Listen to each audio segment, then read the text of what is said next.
તમે ઇન્ડિયાના Elon Musk બનવા માંગો છો કે આ વિડીયો પછી તમે જે એરિયાનું નામ કહો છો ને મને લાગે છે એના ભાવ વધી જવાના છે. ચિત્રક શાહને આજે અગર કોઈ વસ્તુની ચિંતા થતી હશે તો શું થતી હશે? વાવ, ફર્સ્ટ ટાઈમ આટલો મોટો શૂટ કર્યું આ તો નીકળી જ જેવું ટાઈમ થાય લોકો તેને.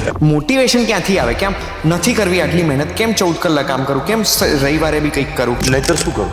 અમદાવાદમાં મંદી છે કે નહીં? અત્યારે જે ભાવ વધી રહ્યા છે, આટલી બધી ચારેય બાજુ પ્રોપર્ટીઓ બની રહી છે. ના, સોદા પડે છે, લોકો લેવા બી આવે છે.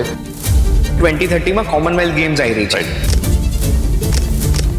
તો આ કોમનવેલ્થ ગેમ્સનો ઇમ્પેક્ટ આપણને શું જોવા મળશે? 1500 મળવાનું હોય તો 500 મળી જાય તો શું થાય?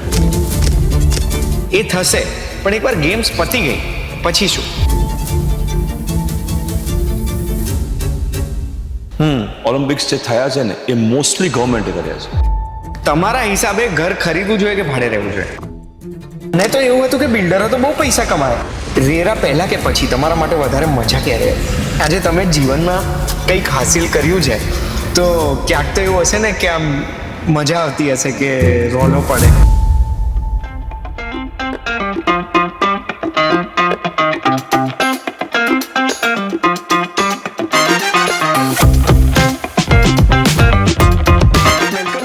Another episode of chat masala podcast with me Gunj Thakkar. આજે બહુ જ અમેઝિંગ વ્યક્તિના ઘરે આપણે આવ્યા છે.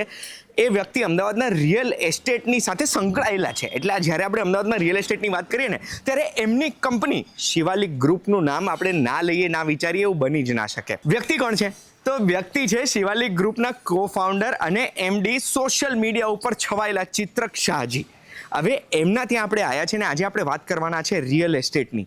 એમની અલગ અલગ વર્ટિકલ્સ એમણે શરૂ કરેલા છે, ઓપરેટિંગ સિસ્ટમ શરૂ કરેલી છે, એમણે એક ઇન્સ્ટિટ્યૂટ શરૂ કરેલું છે, બીજી બી ઘણી બધી વસ્તુઓ એમણે ઇન્ટિગ્રેટ કરેલી છે. એને લઈને અમદાવાદનું ફ્યુચર, રિયલ એસ્ટેટનું ફ્યુચર, ગિફ્ટ સિટીનું ફ્યુચર, ગિફ્ટ સિટીમાં એમના બિલ્ડિંગ્સના વિશે વાત કરીશું, અમદાવાદની સ્કાયલાઇનમાં એમના જે આવા જોરદાર બિલ્ડિંગ્સ છે એના વિશે વાત કરીશું, અને એના સિવાય આગળની પેઢી વિશે પણ વાત કરવાના છે. બેસિકલી આજે ચિત્રક શાહજીએ જે આપણને ટાઈમ આપ્યો છે એ ટાઈમનો આપણે સદુપયોગ કરીને એમના લાઈફની બધી ઇન્ફોર્મેશન તમારા સુધી પહોંચાડવાના છે. ચલો મારી સાથે.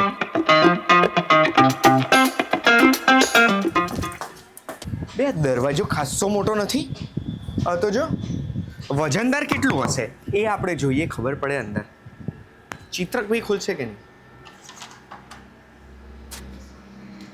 હાય, કેમ છો? ચિત્રકભાઈ ક્યાં છે? હાય, કેમ છો? હાય, બસ. નાઇસ હાઉસ, નાઇસ જગ્યા. માઇક લગાડી દઉં તમને પહેલા. આ એમણે માઇક જાતે લગાડ્યું.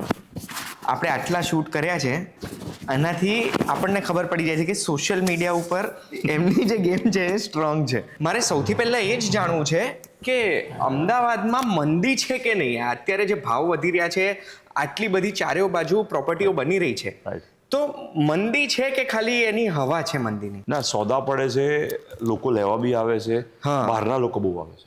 બહારના લોકો, ઘણા બધા લોકો આવે છે બીકોઝ જે ઇન્ટરનેશનલ ઇશ્યુઝ બધા ચાલુ થાય છે જે અત્યારે છે, પછી દુબઈના જે બી ઇન્વેસ્ટર્સ હતા, they are also having second mind કે હવે ક્યાં ઇન્વેસ્ટ કરવું. અને હવે જે લોકો જોવે છે ને, પહેલા એવું હતું અહીંના લોકો અહીં સોદો કરતા હતા અને ડેવલપર બી એવું બનાવતા હતા કે અમદાવાદમાં વેચાય છે કે નહીં. હવે એ થોટ પ્રોસેસ છે, એ લાર્જર ટિકિટ સાઇઝ, થોડું મોટું ઇન્વેસ્ટમેન્ટ, અને બહારના લોકો આવે છે ને એ લોકોને એવું જોઈએ છે સારું બિલ્ડિંગ છે એ, તો જે ક્વોલિટી અપાર્ટમેન્ટ છે, ક્વોલિટી પ્રોપર્ટીઝ છે એની તરફ લોકો વળે છે. તો મોસ્ટલી ઇન્વેસ્ટર્સ આવી રહ્યા છે કે પછી યુઝર્સ પણ આવી રહ્યા છે બહારના? Real estate is never about users. Investor દસ્તાવેજ કરે છે, પછી પોતે વાપરે. ભવિષ્યમાં એમને શિફ્ટ થવું હોય કે ફેમિલીમાં 2 ભાગ પડતા હોય કે પોતાના છોકરાને ફ્લેટ આપવો હોય કે સો દે ઇન્વેસ્ટ. એક્સ્ટ્રા મની જે બી છે, કાં સ્ટોક માર્કેટમાં જાય, કાં લેન્ડમાં જાય, કાં ગોલ્ડમાં જાય, કાં રિયલ એસ્ટેટમાં, they invest. Then they decide what to do. આ બધા ઇન્વેસ્ટમેન્ટમાં સ્ટોક્સ છે, લેન્ડ છે કે લગડી છે, એ કશું વપરાતું નથી. ખાલી રિયલ એસ્ટેટ ઇન્વેસ્ટ કરી રાખો છો, એ વપરાય. તો ભવિષ્યમાં જ્યારે વાપરવું ત્યારે વાપરી શકું એટલે લોકો ઇન્વેસ્ટ કરી મૂકી રાખે છે. આપણા ઘરમાં જે વસ્તુ પડી છે આપણે વાપરતા નથી, લઈને તો મૂકી રાખીએ છીએ. કોઈક વાર વર્ષમાં મહેમાન આવે ત્યારે વાપરીશું. તો તમે અગર આજે માની લો કે આજે તમે ડેવલપર નથી, તમે અમદાવાદનો કોઈ વ્યક્તિ જો જેણે સાંભળ્યું કે યાર બહારના લોકો ઇન્વેસ્ટ કરી રહ્યા છે તો મારે બી રોકાણ કરવું છે, એવા વ્યક્તિ છે કે જેમની આવક ફિક્સ છે, Right. તો એ વ્યક્તિએ ક્યાં રોકવું જોઈએ? સો આ ક્વેશ્ચન તમારો છે ને, મને બહુ જ બધા લોકોએ કર્યો. હા અને એક આન્સર, જેમ એક દવા બધા કામ ના લાગે, હા એ કાઉન્સેલિંગ કરવું પડે. તમારી ફ્યુચરની નીડ શું છે? તમને લાગે છે કે ભવિષ્યમાં તમારે ફ્લેટની જરૂર પડશે, એ તમને લાગે છે કે ના એવું નથી, મારે ખાલી ઇન્વેસ્ટ જ કરવું છે, appreciation માટે. અપ્રિસિએશન જોઈએ છે, ઇન્કમ બી મંથલી નથી જોઈતી, તો લેન્ડ સારી. તમે કહો મને થોડી મંથલી ઇન્કમમાં વધારે રસ છે કે પર મંથ મને 6-7-8% રિટર્ન મળે, તો કમર્શિયલ સારું. તમે કહો કે ના મારે કદાચ ભવિષ્યમાં મારે ત્યાં રહેવા જવું હોય, કે મારા ગેસ્ટ બહારથી અહીંયા આવે, કે મારું ફેમિલીમાં મારા દીકરાનો ફ્લેટ આપવો છે, તો એ ફ્લેક્સિબિલિટી જોઈએ છે, તો અપાર્ટમેન્ટ છે. પણ અપાર્ટમેન્ટમાં એવું નથી થતું કે 5-10 વર્ષ સુધી એમાં અપ્રિસિએશન આવે, પછી અપ્રિસિએશન આવતું અટકી જાય, પછી કદાચ ડેપ્રિસિએશન આવે? રિયલ એસ્ટેટની સાયકલ જ છે ને 1 ડિકેડની છે.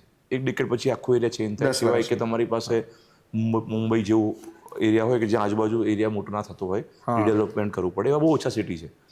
પણ રિયલ એસ્ટેટની સાયકલ મેજર કેસમાં 10 વર્ષે એનો એરિયા બદલાઈ જાય. સો તમારે જો ખાલી એપ્રિસિએશન અને ઇન્કમ પર ફોકસ કરવું હોય ને, ઇમોશન્સ પર નહીં, કે અમારું ઘર છે, હું 20 વર્ષ અહીંયા રહીશ, મારી આખી લાઈફ કાઢીશ, તો પછી તમારે ઇમોશન્સ અને appreciation doesn't go hand to hand. કે ના આપણે તો 10 વર્ષમાં 5 વર્ષમાં ઘર બદલી કાઢવું છે, જેવું પીક આવે એટલે નીકળી જઈશું, ભાઈ નવો એરિયામાં જઈશું, પીક આવે નીકળી જઈશું, ભાઈ નવો એરિયામાં જઈશું. પછી ત્યારે તમે એવું વિચારો કે મારા છોકરા માટે હું સ્કૂલ દૂર પડશે, તો દૂર પડશે તો પડશે. હવે આજે પેટ્રોલની કે ફરવાની તમે રોજ ટાઈમ અને પૈસા બગાડો છો કે આંટો મારવા જવું છું, એ ટાઈમે કદાચ છોકરાને 10 મિનિટ વધારે ટ્રાવેલ કરવું પડે. પણ એ હવે બધું જ ભેગું એક જગ્યા પર ના મળે, તમારે અમુક પેરામીટર્સ મૂકી દેવા પડે કે ભાઈ આ પેરામીટર્સ હશે તો અમે મૂવ થઈશું. વાતોથી તો એવું લાગે છે કે તમને રિયલ એસ્ટેટ ગમે છે. 1998 થી રિસર્ચ હું મારી બધી કરીને આવ્યો છું, એટલે તમારે ચિંતા 1998 થી તમે શરૂ કરેલું Right. Real estate. Right. અને જેટલું મને ખબર છે ત્યાં સુધી ફાધર સ્ટોક માર્કેટના બિઝનેસમાં હતા, રાઈટ અને 98માં તમે અને ફાધરે મળીને રિયલ એસ્ટેટમાં ઇન્વેસ્ટ કરેલું. રાઈટ મારી જ તમને સ્ટોરી કહું તો અમે પ્રહલાદનગર, અહીંયા આનંદનગર ક્રોસરોડ્સ પાસે રહેવા આવ્યા હતા એક સોસાયટીમાં, ત્યારે બાજુમાં હતા શિવાલિક બંગલોઝ. રાઈટ ત્યારથી અમને એવું હતું કે શિવાલિક બંગલોઝ આમ પ્રીમિયમ બંગલોઝ છે, તમે બેઝમેન્ટ આપેલું ને એવું બધું. Right. તો એ જ્યારે 98માં તમે શરૂઆત કરી, તો આજે અગર હું 98 યર્સવાળા ચિત્રકભાઈને પૂછું કે 28 યર્સ પહેલાવાળા, Right. કે તમે 28 વર્ષ પછી આ પોઝિશન પર હશો, તો એ ચિત્રકભાઈ ખુશ હશે કે નહીં? ના, બિકોઝ ત્યારે ખબર જ નથી. આ વી work on two next year શું કરવું છે, કે આ વર્ષે શું કરવું છે, કે અત્યારે શું કરવું છે. So we always live in current moment. ત્યારે કે કામ કરતા જઈએ, સારું કરીએ, અને કાલ જે કર્યું તો એના કરતાં બેટર કરીએ, બસ આટલી જ વસ્તુ. પણ એવું નહીં, 28 વર્ષ પહેલા અગર હું ટાઈમ મશીનનું તમને આપી દઉં, ટાઈમ મશીનમાં જઈને તમે 28 વર્ષ પહેલા જઈને ખાલી તમે કહી શકો કે ભાઈ ચિંતા ના કર, 28 વર્ષ પછી તું અહીંયા પહોંચવાનો છું, રાઈટ. તો એ ચિત્રકભાઈ ત્યારના ચિત્રકભાઈ ખુશ થાત કે ભાઈ 28 વર્ષ પછી આટલું બધું અચીવ, કારણ કે એ કદાચ એના ડ્રીમ્સ પૂરા નથી થયા. જો એ ત્યારે ખબર પડતી હોત ને, તો અત્યારે જે છું ને એના કરતાં મચ મોર વધારે ઉપર હોત. કારણ કે જે બધી મિસ્ટેક મેં 28 વર્ષમાં કરી હા ત્યારે, અને ત્યારે મારી પાસે એઆઈ નહોતું, કોઈ ઇન્ફોર્મેશન ટૂલ નહોતા, ગૂગલ નહોતું, ફેસબુક નહોતું, સોશિયલ મીડિયા નહોતું, પણ બધું ટૂલ્સ છે. હા આ ટૂલ્સ વાપરીને જે મેં 28માં જેટલી મિસ્ટેક કરી, જે મિસ્ટેકના કારણે મારું ગ્રોથ ડિલે થઈ ગઈ, હા એ ગ્રોથ કદાચ આ 15 વર્ષમાં પૂરો થઈ ગયો, તો કદાચ આજે જે છું એનાથી હું 5 ગણું 10 ગણું આગળ. વાવ. એટલે આ ખાલી તમને કહેવા માંગુ છું કે આ સવાલ છે ને મને ઘણી વખત થતો હોય છે કે how much is too much, કે જ્યારે આપણે કોઈ બિઝનેસ શરૂ કરીએ ને ત્યારે આપણો પહેલો ગોલ હોય કે એને પહેલાં સર્વાઇવેબલ કરીએ, પેલું કહે ને આપણી ગુજરાતીમાં 1000 દિવસ સુધી આપણે Right. સીટ ગરમ કરવી પડે. True. તો પહેલાં બિઝનેસને સર્વાઇવેબલ કરવામાં સપના જોયા હોય, પછી આપણે બિઝનેસ એક સ્ટેજે પહોંચે, બીજા સ્ટેજે પહોંચે, Right. પછી મને એવું થાય કે એ સ્ટેજ પર પહોંચ્યા પછી ફાઉન્ડર્સની મોટિવેશન કેવી રીતે રહેતી હોય. રાઈટ. તો એ મોટિવેશન તમારામાં દેખાઈ રહી છે મને કે તમે એ ક્યાંથી આવે છે? સો બિઝનેસમાં છે ને સ્ટેજીસ છે, ઓનરના બિઝનેસના બંને. એક છે સર્વાઈવલ, કે તમને ભૂખ લાગી છે, ગમે તે થયું આપણે ખાડો ભરીએ. પછી એમાં કેશ ચેક ના હોય, એથિક્સ કદાચ કોઈ બાજુ મૂકી દે. કેમ કે ભાઈ આપણે ગ્રો થવું છે, નાના મોટા ભૂલ થાય, એક લેવલ આવી જાય ને, પૈસા બી આવી જાય, ખાડો ભરાઈ જાય, તમારા લોકો નામ થઈ જાય, પછી યુ વર્ક ઓન ટુ કે હવે આપણે યાર સારું કરવું છે, અમુક અમુક વસ્તુ નથી કરવી, એક લેવલ પર આવી ગયા, હવે સ્કેલ પર ફોકસ કરીએ. સ્કેલ પર ફોકસ થાય, દેટ ઇઝ સેકન્ડ ઝોન. એના પછી તમને એવું લાગે કે ના હવે પણ સ્કેલ પર ફોકસ કરવા માટે તમે શું જુઓ? તમારા પિયર્સને જુઓ કે યાર હું આટલે પહોંચ્યો છું, પેલો તો કેટલો આગળ પહોંચી ગયો, એનાથી આગળ મારે નીકળવું છે, કે એનાથી બેસ્ટ પ્રેક્ટિસ તરીકે જોવાય ને કે એને કેવી રીતે કર્યું. મોટિવેશન ક્યાંથી આવે? કેમ નથી કરવી આટલી મહેનત, કેમ 14 કલાક કામ કરું, કેમ રવિવારે બી કંઈક કરું, કેમ એ મોટિવેશન હું તો મારા માટે જ પૂછું છું. નહીતર શું કરો? સપોઝ તમે ના કરો તો શું કરો? ક્યાં સુધી તમે બીચ પર બેસી રહેશો? ક્યાં સુધી તમે ગાર્ડનમાં બેસી રહેશો? 2 દિવસ, 4 દિવસ, 5 દિવસ? તમને નેચર ગમતું હોય ને 5-7 દિવસ ગમતું હોય એવા બહુ જ ઓછા લોકો છે રહેતા હશે. પણ આપણે સિટીમાં છે, ગ્રોથ આપણે સિટીમાં, આપણા કન્ટ્રીનો, આપણા ફેમિલીનો, આપણને બી ગમે કે રોલ્સ રોયસમાં ફરું, આપણને બી ગમે કે મારા ત્યાં ગાર આવે. એક વ્યક્તિના ડિસિઝન પર આખું ફેમિલી અને એની જનરેશન ડિપેન્ડ કરે છે. જો તમે નક્કી કરી લેશો કે મારે ખાલી અહીંયા રહેવું છે, તો તમારી આગળની જનરેશનો કેવી રીતે વાત કરશો? એક જણનું ડેડિકેશન કાં તો compromise in family will change their entire family in future decade. So important છે તમારે કે તમે તમારા ફેમિલીને ડિપેન્ડ કરો. એટલે આપણે મોટિવેશન જ્યારે ઓછી પડે ત્યારે એવું વિચારવાનું કે આ હું મારા માટે નથી કરી રહ્યો, મારી આવનારી પેઢી માટે કરી રહ્યો છું. પેઢી અને આપણા નામ માટે, આપણી ઇન્ડસ્ટ્રી માટે, કાં તો સિટી માટે, કાં તો સોસાયટી માટે, જે બી તમે કરતા હો એને ઇમ્પેક્ટ કહેવાય. એક તો ડિફાઇન કરવું પડશે ને. કોઈ વ્યક્તિ એવું કે હું મારી જાતે મજા કરાવું, તમે એન્જોય કરો. કોઈ એવું કે મારી સોસાયટીને મજા કરાવું તો સોસાયટીને કન્ટ્રીબ્યુટ કરે. કોઈ કે હું મારી સિટીને કરું, કોઈ કે હું નેશનને કરું, કોઈ કે હું મારા ફેમિલીને એન્જોય કરાવડાવું, તો ફેમિલી માટે કામ કરે. એ તમારે ડિફાઇન કરવું પડે તમારે કોના માટે કરવું છે. મારા પોતાના માટે કરવું છે, હું જ પૈસા વાપરું, હું જ કમાવું, સેટરડે સન્ડે એન્જોય કરું, મંડે ટુ ફ્રાઈડે કમાવું, એ ડિફાઇન તો કરવું પડશે. હવે તમે છે ને પેલું 28 વર્ષમાં ભૂલોની વાત કરી મને, એ ભૂલોને લઈને તો મારે ક્વેશ્ચન પૂછવાને છે, પણ આજે હું એક રિક્વેસ્ટ લઈને આવ્યો છું. આવા અતરંગી બિલ્ડિંગો તમે બનાવો છો. અતરંગી કહીશું કારણ કે અમદાવાદમાં એક સમય હતો જ્યારે બધા બિલ્ડિંગો એક જેવા દેખાતા હતા. પછી આજે જઈને અમદાવાદની સ્કાયલાઇન કંઈક બની રહી છે કે આપણે આમ કહી શકીએ કે બોમ્બેથી કોઈ આવે તો એ જોઈને એને લાગે કે ના અહીંયા બી કંઈક થઈ રહ્યું છે. તો ગિફ્ટ સિટીમાં તમારા પ્રોજેક્ટ થઈ રહ્યા છે, તો મારે તો તમારી જોડે ગિફ્ટ આંટો મારવો છે. ચલો ગિફ્ટ છે, ક્યાંક તો જવાનું છે તો ગિફ્ટ છે.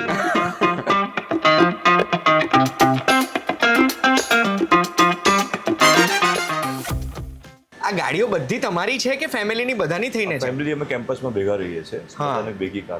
ઓકે, તો હવે મને એમ કહો, આ કેમ્પસમાં જોડે રહો છો તો પરિવાર જોડે સંપ કેવો કે આજે પૈસા આવી જાય પછી પરિવારો તૂટતા હોય છે? અમે લોકો લંચ ફાધર, હું, ભાઈ, સિસ્ટર જોડે રહીએ, કઝિન છે મારી, ઓફિસમાં જોડે રહીએ. એવરી સન્ડે સાંજના અમે લોકો બધા અહીંયા ભેગા થઈએ. અચ્છા. અહીંયા બધા જોડે ડિનર લઈએ સાંજે.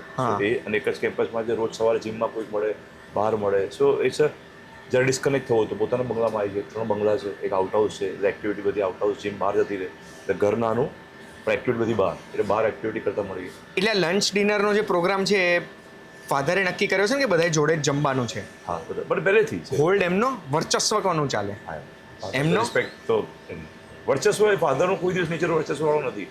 કઈ તમને કહે બેટા જરા જોઈ લેજે આવું છે, અને જે યોગ્ય લાગે. અમને હંમેશા પાવર આપવામાં આવે છે. ગાડી કેવી રીતે સિલેક્ટ કરો કે આજે આ ગાડી લેવી છે? એવું વસ્તુ કમ્ફર્ટેબલ જોઈએ. અને મને કારમાં બહુ સમજ નથી પડતી, ફેમિલી કે વાઈફ કે ફ્રેન્ડ. આ કાર હતી મારા દીકરાએ સિલેક્ટ કરી હતી, કારણ કે મને એવું હતું હું ગાડીમાં બેસું ને તો મને કોઈ બી ડિસ્ટર્બન્સ ના જોઈએ, મને કમ્ફર્ટેબલ જોઈએ, તો એને ચૂઝ કરી. અહીં આગલી કાર હતી મારા ફ્રેન્ડે ચૂઝ કરી હતી.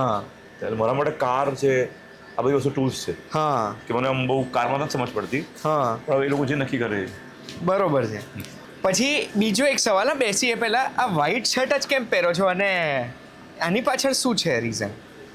સો એક કન્વિનિયન્સી કે તમારે બેસણામાં બી ચાલે, લગ્નમાં બી ચાલે, યુ કેન અનડ્રેસ, યુ કેન ઓવરડ્રેસ. અને બીજું કે તમને એક સામેવાળો વ્યક્તિ ઓળખે, બીકોઝ બ્રાન્ડ અને લોગો છે ને એ કોઈ દિવસ ચેન્જ ના થાય. જે થોટ પ્રોસેસ હતી કે ભાઈ આ વ્હાઇટ શર્ટ ચિત્રકભાઈ દેખાશે તો વ્હાઇટ. પણ મેં કંઈક સિસ્ટમ સાંભળી છે તમારી કે તમે કપડાં સિલેક્ટ કરવામાં ટાઈમ નથી બગાડવા માંગતા. એ તો દર મહિને 4 શર્ટ આવી જાય અને એ લખી નાખું છું પેનથી, બ્લેક પેન, માર્કર પેનથી. ક્યાં? પાછળ અહીંયા. આ તો લઈને સમાથી લખ્યું ઓફિસમાં જે 4 શર્ટમાં પાછળ કે આ જે છે, આ એચ છે, આ આઈ છે, એ લોટ વાઇઝ. એટલે તમારો કેટલો શર્ટ જૂનો છે એ તમને ખબર પડે ને. કોઈ વાર તમે ફંક્શનમાં ગયા હોય તો કદાચ ગયા મહિનાનો શર્ટ જૂનો હોય એ તમે ના પહેરો, તો તમારે થોડો સાઇન વાળો શર્ટ જોઈએ, તો એ અત્યારે આઈ લોટ ચાલે છે, તો જે લોટ છે જૂનો થઈ ગયો. એ સિસ્ટમ ગોઠવી. આ સિસ્ટમો ટાઈમ આવો બેસી અંદર બેસીને વાત છે. આ સિસ્ટમો ટાઈમ બચાવવા માટે છે. ટાઈમ એટલે તમને ખબર તો પડે ને, નોલેજ તો મળે ને.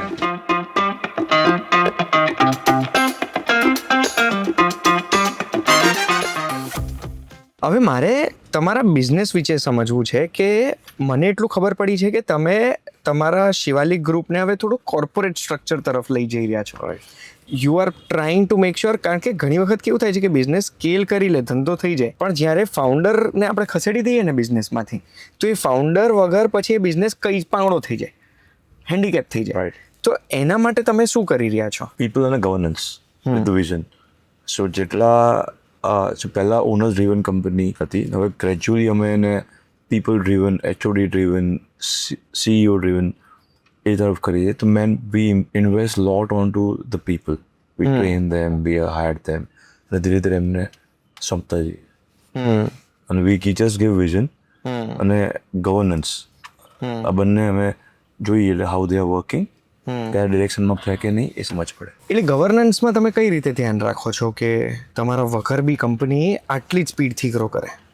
સો અમે આ સ્ટ્રક્ચર હમણાં એને 4.0 કહીએ છીએ. આખું મોડલ ધીરે ધીરે ચેન્જ કરીએ છીએ. સો જેટલી બિનજરૂરી ડિસિઝન્સ હતા એ બધા કાઢતા જઈએ, એટલે જે અમારી 20-25-30 વર્ષની લાઈફમાં જે બી મોડલ હતા કે આ મોડલ કામ કરે છે એ પ્રોડક્ટમાં કન્વર્ટ કરી નાખ્યા. સો પહેલાં પ્રોજેક્ટ હતા, પ્રોજેક્ટ પરથી અમે પ્રોડક્ટ પર મૂવ થયા, અને પ્રોડક્ટ પરથી ધીરે ધીરે પાર્ટનરશિપના પ્લેટફોર્મ તરીકે મૂવ કરીએ છીએ. અને એનો HOD અપોઇન્ટ કરી લીધા કે આ HOD છે, આ વિઝન છે કંપનીનું, અને આ પ્રમાણે જાઓ. સો પહેલાં કોઈ બી એમને હાયર કરીએ, એને 1-1.5 વર્ષ સુધી હું નર્ચર કરું કોન્સ્ટન્ટ, અને પછી ધીરે ધીરે એક નંબર્સ નીકળે. એને હાયર કરવામાં શું વસ્તુ ધ્યાન રાખો?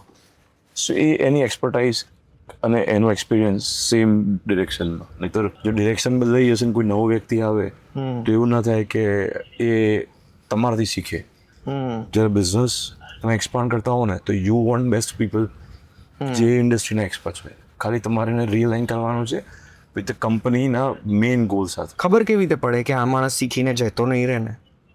જતો રહે તેનું નસીબ. હવે તો આપણું કલ્ચર એવું છે કે જેને આપણાથી વધારે મળે છે, તો આપણે એવું કોઈ ગવર્નન્સ નથી મૂક્યું કે આપણે કોઈ ગ્રોથ પ્લાન નથી મૂક્યો કે એને બીજે ગ્રોથ મળે છે, બીજે કેમ છે, અને જાય તો પછી એ બેટરમેન્ટ માટે જાય. ઓકે, તો એક વખત હાયરિંગ થઈ ગયું પ્રોપર, પછી તમે કીધું 1.5 વર્ષ તમે એમની જોડે બસ 1.5 વર્ષ બી નર્ચર કરી. It's like we always consider the philosophy of the baby. When baby birth 1.5 વર્ષ સુધી તમારે નર્ચર કરવી પડે. દેન પછી કોઈ બેબીની મેડ છે કે એક્સપર્ટ છે, તમે ધીરે ધીરે ચાલતી થઈ જાય, પછી તમે એને સોંપી દો કે ના હવે તમે આને જોઈ લો, ચાલે ત્યાં સુધી ફીડિંગ છે, ચાલવાનું છે, તમે કોન્સ્ટન્ટ કરો, પછી સોંપતા જાય. પછી મેડ છે કે કેરટેકર છે, એ રીતે વી ડોન્ટ સેઇંગ કે આવું છે, બટ એક્સપર્ટ છે એના, જેને સાચવતા આવડે છે, ત્યાં એને સોંપતા જઈએ, અને પછી એ બેબીને મોટું કરતું જાય, અને આપણે ખાલી મોનિટરિંગ કરવાનું હોય શું થયું શું નહીં. Then you plan another baby. Baby plan કર્યા કરો અને એક્સપર્ટ સોંપતા છે. ઓકે, અને આજે ટ્રેન કરવાનું છે, ટ્રેનિંગ માટેના મોડ્યુલ્સ તમે તૈયાર કર્યા હશે? સો ફ્રેમવર્ક હોય, મોડ્યુલ્સ ઇટ્સ ફ્રેમવર્ક કે ભાઈ આ વિઝન છે, આ રીતે કામ કરવાનું, આ રીતે નહીં કરવાનું. શું છે વિઝન તમારું? સો વિઝન અમારું ઓવરઓલ જે ઇન્ડસ્ટ્રી છે ને એનું ટ્રાન્સફોર્મેશન છે. એમાં જેટલી વસ્તુઓ, બસ 50% ઇન્ડસ્ટ્રી સેમ જ છે, અને એમાં સેમ 3 બેડરૂમના મકાન, 2 બેડરૂમના મકાન બને છે. તેમાં નવું શું થયું? ખાલી કદાચ મટીરિયલ ચેન્જ થયા, ટાઇપોલોજી કસ્ટમરની ચેન્જ થઈ, બસ તો બી બધા સ્ટ્રગલ કરે છે. સો આખી ઇન્ડસ્ટ્રીને એક સાથે અલાઇન કરીએ, એમાં જે એન્ટરપ્રેન્યોર્સ છે એને સપોર્ટ કરતા જઈએ, specially creators of the industry means the developers, એને સપોર્ટ કરીએ. So their main job is to build better, not to manage rest of the things જે આઉટપુટ નથી આપતી. જેમ કે પૈસા મેનેજ કરવાના, નેટવર્ક મેનેજ કરવાનું, પીપલને મેનેજ કરવાના, ઓફિસ મેનેજ કરવાની, એ ધીરે ધીરે ઓછું કરતા જઈએ, એની આખી ઇકોસિસ્ટમ બિલ્ડ કરીએ. અને એનું ફોકસ સારા બિલ્ડિંગો બનાવવા પર જાય, નહીં કે આ બધી વસ્તુ મેનેજ કરવાનું છે. સો પહેલાં બિલ્ડિંગ બનાવતા હતા, હવે બિલ્ડર બનાવીએ ફિઝિકલી. સો બિલ્ડિંગ બનાવવા ચાલુ થાય. સો એટલે સોશિયલ મીડિયા પર તમે જે વિડીયોઝ બનાવો છો, એ જે તમે વસ્તુઓ કહો છો, આ બધું જે નોલેજ, હું તો આને કેટેગરાઇઝ કરું, આ નોલેજ આપો છો તમે, આ જેન્યુઇનલી છે તમારામાં? એવું નથી કે તમારી ટીમ તમને સ્ક્રિપ્ટ આપે છે? કે તમારી વાતોથી મને એવું લાગ્યું કે મને કહો, અત્યારે બોપલ આંબલી રોડ ઉપર છે, અહીંયા આપણું એક આવશે શિવાલિકનું બિલ્ડિંગ, પછી આપણે આગળ જઈશું. આ બધા આવા આઇકોનિક બિલ્ડિંગ કેમ બનાવો છો તમે? કે ઓબ્વિયસલી આપણને જોઈએ કે ભાઈ યાદ રહે બધાને કે અમારું બિલ્ડિંગ છે, પણ કેમ આવું? Real estate is a signature statement છે દરેક જણ માટે, કે હું આ બિલ્ડિંગ મારી ઓફિસ છે, કે મારી બિલ્ડિંગ આ જગ્યાએ છે. લોકેશન તો છે, બધા આંબલીમાં બિલ્ડિંગ બને છે, પણ સારું બિલ્ડિંગ કયું, નામી કે આઈડેન્ટિટી વાળું હોય. જો બિલ્ડિંગ આઈડેન્ટિટી વાળું હોય ને તો એ વ્યક્તિને એડ્રેસ આપવામાં ઇઝી પડે અને પ્રાઉડ ફીલ થાય કે આ તો બિલ્ડિંગ એ મારું આ બિલ્ડિંગ છે. સો સામાન્ય તમે કહો આમાં બિલ્ડિંગમાં ઓફિસ છે તો તરત 1 મિનિટમાં ખબર પડી જાય, ઓહ તો તારું લેવલ એક હશે. તો તમે જ્યારે વિચારો કે આ બિલ્ડિંગ મારે બનાવવું છે તો તમે કોને ધ્યાનમાં રાખો? એન્ડ યુઝરને, કસ્ટમરને કે એના માટે મારા કસ્ટમરનું શું ફિલિંગ આવશે. હા, જે છેલ્લે યુઝ કરવાનું, જે તમે કીધું કે ફિલિંગ આવે, આ ફિલિંગ આવે. તમને ફિલિંગ ક્યારે સારી આવે કે તમે સારા બિલ્ડિંગમાં ઓફિસ લો અને તમારા કસ્ટમરને એવું લાગે યાર તમે ઓફિસ જોતા લીધી, કે તમારા કસ્ટમરને એવું લાગે તમે સારું ઘર લીધું, આવી જગ્યાએ ઘર લીધું. સો તમારો રોલો પડવો જોઈએ. એના માટે તો આખી દુનિયા ચાલે છે કે ભાઈ મેં અહીંયા લીધું તો આપણો રોલો આપણા એરિયામાં કે આપણા ફ્રેન્ડ સર્કલમાં પડવો જોઈએ. એના માટે આઈડેન્ટિટી બિલ્ડિંગ, સારા લોકેશન, સારું વસ્તુ થવી જોઈએ. પણ તમારો રોલો તો કંઈક અલગ પડે છે ભાઈ. આ બિલ્ડિંગ બતાવો ખાલી એક વખત. આવા બિલ્ડિંગો તમે જે બનાવ્યા છે એમાં રોલો તો પડે છે. તો આ એક તમારા, તમે જેમ કીધું કે અત્યારે શિવાલિક 4.0 પર તમે છો, તો એ શિવાલિક 1.0 થી તમે 2.0 પર આવ્યા. 2.0 કદાચ વિચાર્યું હશે કે આપણે આવા આઇકોનિક સ્ટ્રક્ચર્સ બનાવવા છે. તો એ શિફ્ટ ક્યારે થઈ અને કેમ થઈ? સો આઇકોનિક સ્ટ્રક્ચર 2011 થી ગયા શિફ્ટ. ત્યારે બધા દુબઈ ચાલતું હતું, નવું બનતું હતું. પછી પલાઠી વાળીને બેસ્યું છે. તમારી ગાડી તો આમ સરસ છે, પલાઠી વાળીને બેસાશે. સો દુબઈ નો એરા ચાલુ થયો. પછી ફ્લાઇટો બધી સસ્તી થતી ગઈ, બિગ બાય ટ્રીપનો એરા આવ્યો, લોકો ફરતા થઈ ગયા. અને હવે તો એવું થયું કે 2011 સુધી પૈસા તો બહુ કમાયા, પણ પછી હવે શું, વોટ ઇઝ બિયોન્ડ? પછી આપવાની ભાવના ચાલુ કે સિટીને સારું આપીએ, સારા બિલ્ડિંગો બનાવીએ. તો કોઈ અહીંયા આવે તો લાગે ના યાર અહીંયા એક કેવું બિલ્ડિંગ બન્યું છે. પહેલું બિલ્ડિંગ કર્યું 2011માં. પછી ધીરે ધીરે જે કયું હતું એ પહેલું બિલ્ડિંગ? શિવાલિક હાઈ સ્ટ્રીટ, ત્યાં આઈટીસી હોટલની બાજુમાં. અરે એ તો જોરદાર બનાવ્યું. નમસ્તે કલ્ચર, કે અમે સિટીમાં આવો તો નમસ્તે કરીએ, આપણું કલ્ચર છે. કોણે ડિઝાઇન કર્યું હતું એ? એક આયના કરી ઇન્ટરનેશનલ આર્કિટેક્ટ છે, બર્ટવિલ કરીને હતા. ક્યાંથી શોધી આવ્યા? યુએસથી હતા, પણ અહીંયા અમદાવાદમાં બી એમની ઓફિસ હતી. એમણે આખું ડિઝાઇન કર્યું. શોધ્યા કેવી રીતે, કે આમ તમે નક્કી કેવી રીતે કર્યા કે આ આર્કિટેક્ટ જોડે? તમે બજારમાં કોઈ મળતા હોવ તો ખબર પડે કે આવું કોઈ યુનિક કોણ બનાવી શકે. તો કે અમદાવાદમાં એવી એક એજન્સી છે, યુએસ બેઝ છે, આર્કિટેક્ટ ફર્મ છે, યુએસ બેઝ છે, અને તમને કરી આપશે. દેન વી મેટ ધેમ, અને એ લોકો સરસ આઈડિયા આપ્યા, અને અમને 2 ટિપિકલ આઈડિયા આપ્યા સ્ટ્રેટ લાઇન બિલ્ડિંગના. એક આવું આપ્યું, પછી અમને ગમ્યું. ચેલેન્જ બહુ હોય એમાં. સ્ટ્રક્ચર એન્જિનિયર કન્વિન્સ ના થયા, કોસ્ટ ચેનલ પાર્ટનરને ના પોસાઈ, પછી છાપામેટ આપી તો ડાયરેક્ટ કસ્ટમર આવીને ડાયરેક્ટ બાય કરી ગયા. તો ઘણી વાર શું હોય, તમારે ચેલેન્જીસ લેવી પડે તો જ તમારું ટ્રાન્સફોર્મેશન થાય. નહીંતર તમારા કમ્ફર્ટ ઝોનમાં રહેશો અને તમારા આજુબાજુવાળાને પૂછશો તો આજુબાજુવાળાને તો સમજ જ નહીં પડે what you want to do. Sometime gut feeling પર કામ કરો. તો આવી રીતે તમે જે ડિઝાઇન બતાડી નમસ્તે વાળી, આવી બધે પછી આવી રીતે શું છે તમારી ફેવરેટ ડિઝાઇન કઈ છે તમારા બિલ્ડિંગ્સમાં? શ્રીમાન પહેલેથી નમસ્તે ગમે છે, બિકોઝ એ અમારા માટે કલ્ચર શીખ કર્યું ત્યાં. અને પછી એમનો બીજી છેલ્લે કરી કવ કરીને છે, જે ગિફ્ટ સિટીમાં જઈશું આપણે. સો એને આખું બિલ્ડિંગ છે ને એક સ્લાન્ટ બી થાય છે આમ, અને કવ બી થાય છે. સો એ સૌથી ચેલેન્જિંગ પ્રોજેક્ટ છે ઇન એન્ટાયર સિટી. સો આમ સ્લાન્ટ તો બધા થાય, ભલે કવ તો બધા થાય, પછી સ્લાન્ટ બી થાય છે. વાહ. ઉપરથી બિલ્ડિંગ આમ ટેપડ છે, એટલે આપણે આમ ટેપડ માણસ ના બોરી શકે પડી જાય, તો બિલ્ડિંગ ટેપડ થાય છે. આમ બિલ્ડિંગ આખું આમ છે અને પછી આર્ટ આમ છે. વાવ. એટલે એ ચેલેન્જ છે, ખાસી ચેલેન્જ છે, પણ એ યુનિક સ્ટ્રક્ચર છે. તો આમાં ખર્ચો વધારે થાય ને, આવા કંઈક ક્રિએટિવ ડિઝાઇન બનાવીએ? વધારે થાય. કેટલો વધારે થાય? 10-20%, 50% કે 100%? ખર્ચો વધારે ટકા ચેલેન્જ તમારે બહુ જ થાય. ત્યાં તમારે દરેક વખતે નવા આર્કિટેક્ટ શોધવાના, વેસ્ટ એરિયા બહુ પડે. કોઈ ઓફિસમાં કોલમ સ્લાન્ટ આવી જાય તો એ પાછું કસ્ટમરને કન્વિન્સ કરવાના. સો બિકોઝ તમે ફરારીમાં જ્યારે બેસતા હો તો સિક્યુડાઈને બેસવું પડે. બેટા પછી મજા કેવી આવે બહારના લોકો જોવે ત્યારે. સો એ રોલો પડી જાય ને, એ રોલો થોડુંક ઇનકન્વિનિયન્સી છે, પણ એ બધા ચાલી લેશે. પણ એવું જોતો હોઉં ને, મેં ઘણી ડોક્યુમેન્ટરીઝ જોઈ છે. એ ડોક્યુમેન્ટરીઝમાં મેં જોયું છે કે જ્યારે આઇકોનિક સ્ટ્રક્ચર્સ બનતા હોય ને, ત્યારે એ લોકો એના નાના મોડલ કરીને આ સ્ટ્રેસ ટેસ્ટ, તમે જે કીધું ટેપર, માણસ ના ઊભો રહી શકે તો સ્ટ્રેસ ટેસ્ટ કરે, પેલા ટનલમાં, વિન્ડ ટનલમાં નાખે ને પાણીમાં ચેક કરે. આવું બધું આપણા અમદાવાદના બિલ્ડિંગોમાં થાય છે. એ અહીંયા ઇન્ડિયામાં ગવર્મેન્ટ જ કરાવડાવે છે. ત્યાં એજન્સી છે, જે 2 એજન્સી છે, બીજી હમણાં એક છે સાઉથમાં છે, એક જ છે આખા ઇન્ડિયામાં. બધા યુએઈની બી ત્યાં જ આવે છે. ટેલેફ ટેસ્ટ એકદમ અમેઝિંગ છે.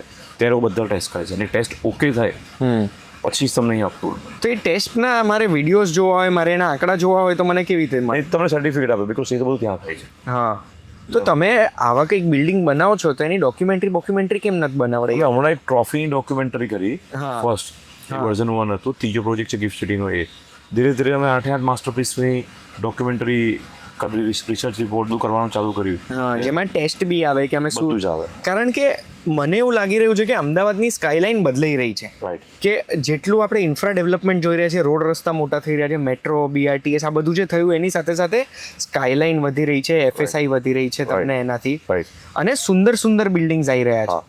પણ આ જ્યારે આપણે જેટલું ઉપર જઈએ કે હવે તો 40 માળની પરમિશન મળે છે ને અમદાવાદમાં, Right. તો 40 માળની પરમિશનમાં આપણે 40મા માળે રહેવા જતા પહેલા કે ઓફિસ લેતા પહેલા મને તો સ્ટ્રેસ જ આવે કે આ બિલ્ડિંગમાં શું શું કર્યું હશે ચેક કરવામાં. પણ એ તો તમને ગવર્મેન્ટ અને અહીંના એજન્સીસ હા. બધી છે એ બધી બહાર થાય છે, 40, 50, 100 માળ થાય છે. ત્યાંના ટેલેન્ટ અને ત્યાંની બેસ્ટ પ્રેક્ટિસીસ અહીંયા મલ્ટીપ્લાય કરતી હોય. હા, સો એમાં આપણને એવું બીક છે. બાકી આપણે બહાર દુબઈ જઈએ છીએ, સિંગાપુર જઈએ છીએ, ત્યાં 50, 100 માળના બિલ્ડિંગ છે. છે જ. ન્યુયોર્કમાં બી છે. તો મારે અગર લેવી છે 40મા માળે ઓફિસ, તો મારે કયા સર્ટિફિકેટ માંગવાના? એ તો રેરા આવી ગયો ને, રેરા માંગી લો, રેરા બધું ચેક કરી લેશે. ફિક્સ જ છે. હા, રેરા બધું ચેક કરે, બધા સર્ટિફિકેટ ચેક કરી લે. એના ઉપર તમને, અને ગવર્મેન્ટ છે, રેરા છે, બધું ચેક કરી લે છે. સામેવાળા તમારી કેપેસિટી હોય કે તમને સમજ પડતી હોય તો માંગો બરાબર છે. એ તમને રેરામાંથી બી મળી જાય. એટલે રેરા તમારા હિસાબે કસ્ટમર સેન્ટ્રિક છે. કસ્ટમર છે, કસ્ટમર માટે જ છે. બધું ચેક થઈ ગયું કે નહીં, નોર્મ્સ બરાબર છે કે નહીં. શું બદલાયું રેરા આવ્યા પછી? કસ્ટમરનો વિશ્વાસ, બીજું, અને ડેવલપરને એક અકાઉન્ટેબિલિટી કે મારે કોઈકને જવાબ આપવાનો છે ત્યાં, એ બંને માટે. એટલે રેરા એક આમ સમજો તો કસ્ટોડિયન કહેવાય. તમે જે બોલો છો, તમે જે લખો છો, એ બધું એક જગ્યાએ પતાવી દો, અને એના પછી કંઈક કસ્ટમરને તકલીફ પડે તો રેરા પાસે જઈ અને જે બી જોતું હોય એ એમને માંગી લે. એટલે મને છે ને, મને શું છાપ છે એ તમને કહું, રેરા મને લાગે છે કે બિલ્ડરની તરફેણમાં નહીં, બિલ્ડરની વિરુદ્ધમાં, આમ બિલ્ડરનો આમ શું કહેવાય, ઇન્વિજિલેટર, ઇન્સ્પેક્ટર, સુપરવાઇઝર, આમ એવું છે. ના, રેરા એક ફ્રેમવર્ક છે કે નિયમો. જે નિયમો છે, તો તમે જે બોલ્યા, હા. તમે કમિટ કર્યું, હા. બધું એક જણને ત્યાં લખાઈ દો. હા. એ લોકો ચેક કરે કે આ બરાબર છે. So ભવિષ્યમાં તમે જે કીધું છે લોકોને, હા. એ અહીંયા તમને મળે છે. હા. લોકો બી તમારા કસ્ટમર છે, એ ત્યાં જોઈ લે છે કે તમે જે બોલો છો હા. એ રેરામાં તમે કીધું છે કે નથી. હા. બસ એ બંને લોકો મેપ કરી લે ત્યાં, અને પછી તમને રેરાએ જોવે કે તમે જે અમને લખાવડાય તો જે ડોક્યુમેન્ટમાં છે એ પ્રમાણે તમે ડિલિવરી કર્યું કે નહીં. રેરાને તમે શું લખાવવાનું? પ્લાન પાસ ને કે આવું પ્લાનિંગ આવશે, આવું ડોક્યુમેન્ટ છે, આવી એમ્યુનિટીઝ છે, આટલું પાર્કિંગ મળશે, આટલો રેરા એરિયા છે, આટલા પ્રાઇસ છે, આ બધી વસ્તુ. કાલોડી આમાંથી કશું બી ના મળે તો customer can go to RERA અને ગેટ ઇટ ઇમ્પ્લિમેન્ટેડ. સિમ્પલ. અને અમારા માટે બી રેરા સારું છે. કાલોડીને કોઈ કસ્ટમર નોટોરિયસ હોય છે તો શું, તો રેરા એ ફોર્સ કરાવડાવે કસ્ટમરને કે તમારે કરવું પડશે. So win win situation for both. આવું શું કરતા હોય કસ્ટમર્સ? જેમ કે કોઈ કસ્ટમર ટોકન આપીને ભાગી જાય અને આપણા અકાઉન્ટ પર તો બુકિંગ બોલતું જાય કે કાલોડીને ઊભું થાય કે હવે મને ફ્લેટ આપો, પણ ખાલી હા, અને તમે વેચી ના શકો. હવે જેના બ્લોક થઈ જાય હા. તો શું, કોઈ કસ્ટમર તમને પૈસા જ ના આપતું હોય તો શું, વ્યાજ કેટલું ચાર્જ કરવાનો, શું કરવાનું, શું નહીં. ત્યારે બધા રેરા રસ્તા બતાવી દીધા છે કે આ થાય તો આ કરવાનું, આ થાય તો આ કરવાનું. તમને ગમાતું છે. રેરા પહેલા કે પછી તમારા માટે વધારે મજા ક્યારે આવી? રેરા આવે પછી. પછી રેરા આવે પછી. પહેલા શું પ્રોબ્લેમ્સ આવતી હતી જે રેરા આવ્યા પછી? કસ્ટમર એજ્યુકેટ નતા, કસ્ટમર બી હવે ડિસિપ્લિનમાં રહે છે કે આ મારે આપવું પડશે ને તો રેરા છે. હા. જે સારા બિલ્ડિંગ જે બનાવતું હોય એને તો કમ્પ્લાયન્સીસ કોઈ ઇશ્યુ જ નથી. એ તો એમને મેં આનાથી વધારે કમ્પ્લાયન્સ અમારી ઓફિસ કરતી હોય કે રેરા માંગે છે, એનાથી તો much more better we are doing in office. So મારે તો ખાલી એક જગ્યાએ બધું જમા કરી દેવાનું છે, પણ એના કારણે કસ્ટમર સેન્ટ્રિક અમને બહુ જ બેનિફિટ થયો. કસ્ટમર્સને બી ટ્રસ્ટ બેસે છે, એમનું બી ખોટું નથી થતું, તમને બી બધું સ્મૂથ બેસે છે, તમારી જોડે બી ખોટું નથી થતું. અને રેરા આવ્યા પછી તમને એવું લાગે છે કે પ્લાન પાસ કે પછી જે તમારો બધા જે રેડ ટેપ હતી એ રેડ ટેપ ઓછી થઈ છે? હા, અને બાકી બધા રેરાના કારણે બીજા બધા જે ડેવલપર્સ હતા, હા, જે બધા માલ પ્રેક્ટિસ બેડ પ્રેક્ટિસ થતી હતી, એ બધું બી કંટ્રોલ થઈ ગયું ને. સો એ લોકોના કારણે શું થાય, તમે ફેર ઇન્ડસ્ટ્રીમાં આવી ગયા. નહીં તો મારી પડતર બધું કમ્પ્લાયન્સીસ કરીને મારે લોન્ચ કરવાનું, એ લોકો સીધું જ કાલથી કરી નાખે. સો એ જે ફેર પ્રેક્ટિસીસ છે એ આવી ગઈ. સો તમને કોમ્પિટિશનની અંદર બી એનો ફરક પડે. તો મને એમ કહો કે કોઈ બી બિલ્ડિંગમાં રેરા પહેલાં ઇન્વેસ્ટ કરાય કે ના કરાય? થાય જ નહીં ને. કેવી રીતે થાય? થાય જ નહીં. ના થાય. તમે અનએથિકલ રીતે કરો, કોઈ કેશમાં લઈને કરી દે, હા. તો પછી એ તો ખબર જ છે કે સામેવાળાને રેરા નથી આવ્યું અને હું એન્ટર થઉં છું, તો એ રિસ્ક લેવા તૈયાર છે. તો હાઈ રિસ્ક હાઈ રિટર્ન થઈ ગયું. હવે એના રૂટ કઈ રીતે કેશ થાય છે, કઈ ચેક લે છે, એ સબ્જેક્ટિવ. તો જે હમણાં ઘણા બધા સ્કેમ્સ બહાર આવ્યા છે Right. છેલ્લા થોડા સમયમાં આપણે સાંભળ્યું છે રિયલ એસ્ટેટમાં, એ એવા જ બિલ્ડરો હશે કે એવા જ હશે કે જેમાં રેરા વગર લોકો ઇન્વેસ્ટ કર્યું હશે? એવું છે. એટલે સામેવાળા બી ઇન્વેસ્ટર્સની આ છે ને, આ એક માઇન્ડસેટ છે કે હું જો સ્ટાર્ટિંગમાં જઈશ ને એન્ટર, તો રિટર્ન સારા મળશે. અને બન્યું હોય કે 10 જગ્યાએ સારા રિટર્ન મળ્યા હોય, એકમાં ડિફોલ્ટ બી થયું હોય, તે આપણે એવરેજ પાછું બધું સરખું કરી નાખ્યું. બધું સરખું કરનાર. એન્ડ કન્ઝ્યુમરને હા રેરા આવે પછી જ કરવું જોઈએ. ઇન્વેસ્ટર માટે છે ને, એ પાર્ટનરશિપ કરી નાખે ને હા એન્ટ્રી લેવલ પર, એન્ટિટી લેવલ પર, તો વધારે સેફ છે રાધર દેન કે પ્રી લોન્ચમાં ફ્લેટ બાય કરી લીધા એના કરતા. નફો તો મળવાનો છે, તો પ્રોજેક્ટમાં તમને નફો મળે, કોઈક સિક્યોરિટી તમારે જોઈએ ને. તો પછી હવે એક અગર વ્યક્તિ ઇન્વેસ્ટ કરી રહ્યા છે ક્યાંક, તો તમે જેમ કીધું રેરા ચેક કરવાનું, એવી રીતે અગર એમને ડિફોલ્ટ નથી થવા દેવું, તો એમણે શું ચેક કરવાનું ઇન્વેસ્ટ કરતા પહેલા? તો રેરા રેરા તો તમે ના જ પાડો છો. એમની તો રેરા પછી તો એમને કંઈ જોવાની જરૂર તો નથી. ખાલી રેરા પર આપણે ઇન્વેસ્ટ કરી દેવા? કરી શકીએ. તો પછી તો તમે પછી તો ડેવલપર કેવો છે, કયા એરિયામાં કામ કરે છે, પ્રોડક્ટ એને જે જોઈએ છે પ્રોજેક્ટ એ પ્રમાણે છે કે નહીં, પેમેન્ટ પ્લાન શું છે, પણ એ તો બધું જે ઇન્ડસ્ટ્રી છે એ તો ઇન્ડસ્ટ્રી. તો મારે થોડી આ બધી વસ્તુઓ સમજવી હતી. 7/12 દસ્તાવેજ, બાનાખત, મેન્ટેનન્સ ડિપોઝિટ, આ બધું જે છે, આજે અગર એક બાયરને એજ્યુકેટ થવું છે, તો એક લાઈનમાં મને તમે સમજાવી શકશો કે કઈ કઈ વસ્તુ એમણે આ જોવાની, કે ખાલી રેરા પર પતી ગયો? રેરા કરો તો 99% કામ પતી ગયું, બધું ચેક કરેલા છે. પણ છતાં બી તમારે હજી પર ક્રોસ ચેક કરવું હોય, ત્યારે ઘણા બધા લોકો છે, તમારે હજી ચેક કરવું છે. હા, તમે ટાઇટલ ચેક કરી શકો, તમે ટાઇટલ કોણ આપે છે એ ચેક કરી શકો. 7/12 બિલ્ડરનું નામ હોવું જોઈએ ટાઇટલમાં? તો આવે, કંપની નામ આવે, કંપનીનું નામ, કયો જે ટાઇટલ આપવાવાળી કંપની કઈ છે હા, એવી જોઈએ. કારણ કે દરેક કંપનીના પાસે મેથડ કોઈ ટાઇટલ આપવાની એ જોઈએ. આર્કિટેક્ટ કોણ છે, એના કેટલા બિલ્ડિંગ બનાવ્યા, બિલ્ડરે કેટલા બિલ્ડિંગ બનાવ્યા, પાછળ એ સમજ પડે કે બિલ્ડિંગ ભવિષ્યમાં કેવું બનશે. ખાલી 3D પૂરતું છે, ફર્સ્ટ ટાઈમ છે આર્કિટેક્ટ અને બિલ્ડર બંને, તો પછી કેવું બનશે એના પાસે કોઈ પ્રૂફ નથી. સો એ રીતે ના લેવાય એવું નથી, પણ રિસ્ક વધતું જાય. તમે વગર કોઈ એને હિસ્ટ્રી વગર સીધા ઇન્વેસ્ટ કરો તો કદાચ ચાન્સીસ છે જે 3D બતાવ્યું છે બિલ્ડિંગ ના બી બને. એટલે એ બધું જોવું જોઈએ. બિલ્ડર પાછળ કેટલા ડિલિવરી કર્યા, આર્કિટેક્ટ કેટલા કર્યા, પાછળ કયો એરિયા છે, પછી એનું જે ફાઇનાન્શિયલ છે, કયા ભાવે જગ્યા, કયા ભાવે નહીં, એટલે ડોક્યુમેન્ટ કયા ભાવે જગ્યાનો થયો, ફાઇનાન્શિયલ કેપેબિલિટી કેટલી છે ડેવલપરની, કે પ્રોજેક્ટ પૂરો કરશે કે નહીં કરે, કે માર્કેટમાં શાખ કેવી છે, બધા પેરામીટર્સ છે પ્રોજેક્ટ પૂરા કરવા માટે. પછી પ્રોજેક્ટની અંદરની વાત છે, એના એમ્યુનિટીઝ અને કામની છે કે નહીં, પેમેન્ટ પ્લાન એને ગમે છે કે નહીં, આ બધી વસ્તુ છે. બિકોઝ ઘણી વખત પેમેન્ટ પ્લાનના કારણે પ્રોજેક્ટ ડિસિઝન કેન્સલ થતા. રિયલ એસ્ટેટમાં payment plan is a biggest point for the end consumer. એમાં બી આપેલું ડીપી ને એવું બધું કંઈક હોય છે, ડીપી છે, સબવેન્શન છે, ઘણા બધા છે. પણ એ કન્વિનિયન્સી માટે છે કે કોઈ પાસે પૈસા પડ્યા છે, કોઈ ઇમિડિયેટલી ફ્લેટ વેચી અને અચાનક પૈસા આવી ગયા, તો એ ડેવલપર પાસેથી ડાઉન પેમેન્ટ એક સાથે પૈસા આપી બેનિફિટ થઈ જાય. એમાં સારું લોકેશન મળી જાય, બિકોઝ ઇનિશિયલ સ્ટેજ. તમે આ ડિસ્કાઉન્ટની વાત કરી કે પેમેન્ટમાં આપણે ડિસ્કાઉન્ટ સારો રેટ બી મળી શકે, તો મારે તો એ જાણવું છે કે તમે કયા પ્રોજેક્ટમાં, કોઈ બી પ્રોજેક્ટમાં તમે પ્લાન કરો છો. આજે ફોર એક્ઝામ્પલ મારી વાત કરું તો મને ખબર છે કે આજે મારે કોઈ કામ કરવાનું છે, તો મારે એમાં કેટલા % માર્જિન હશે તો જ મને વાયેબલ લાગશે.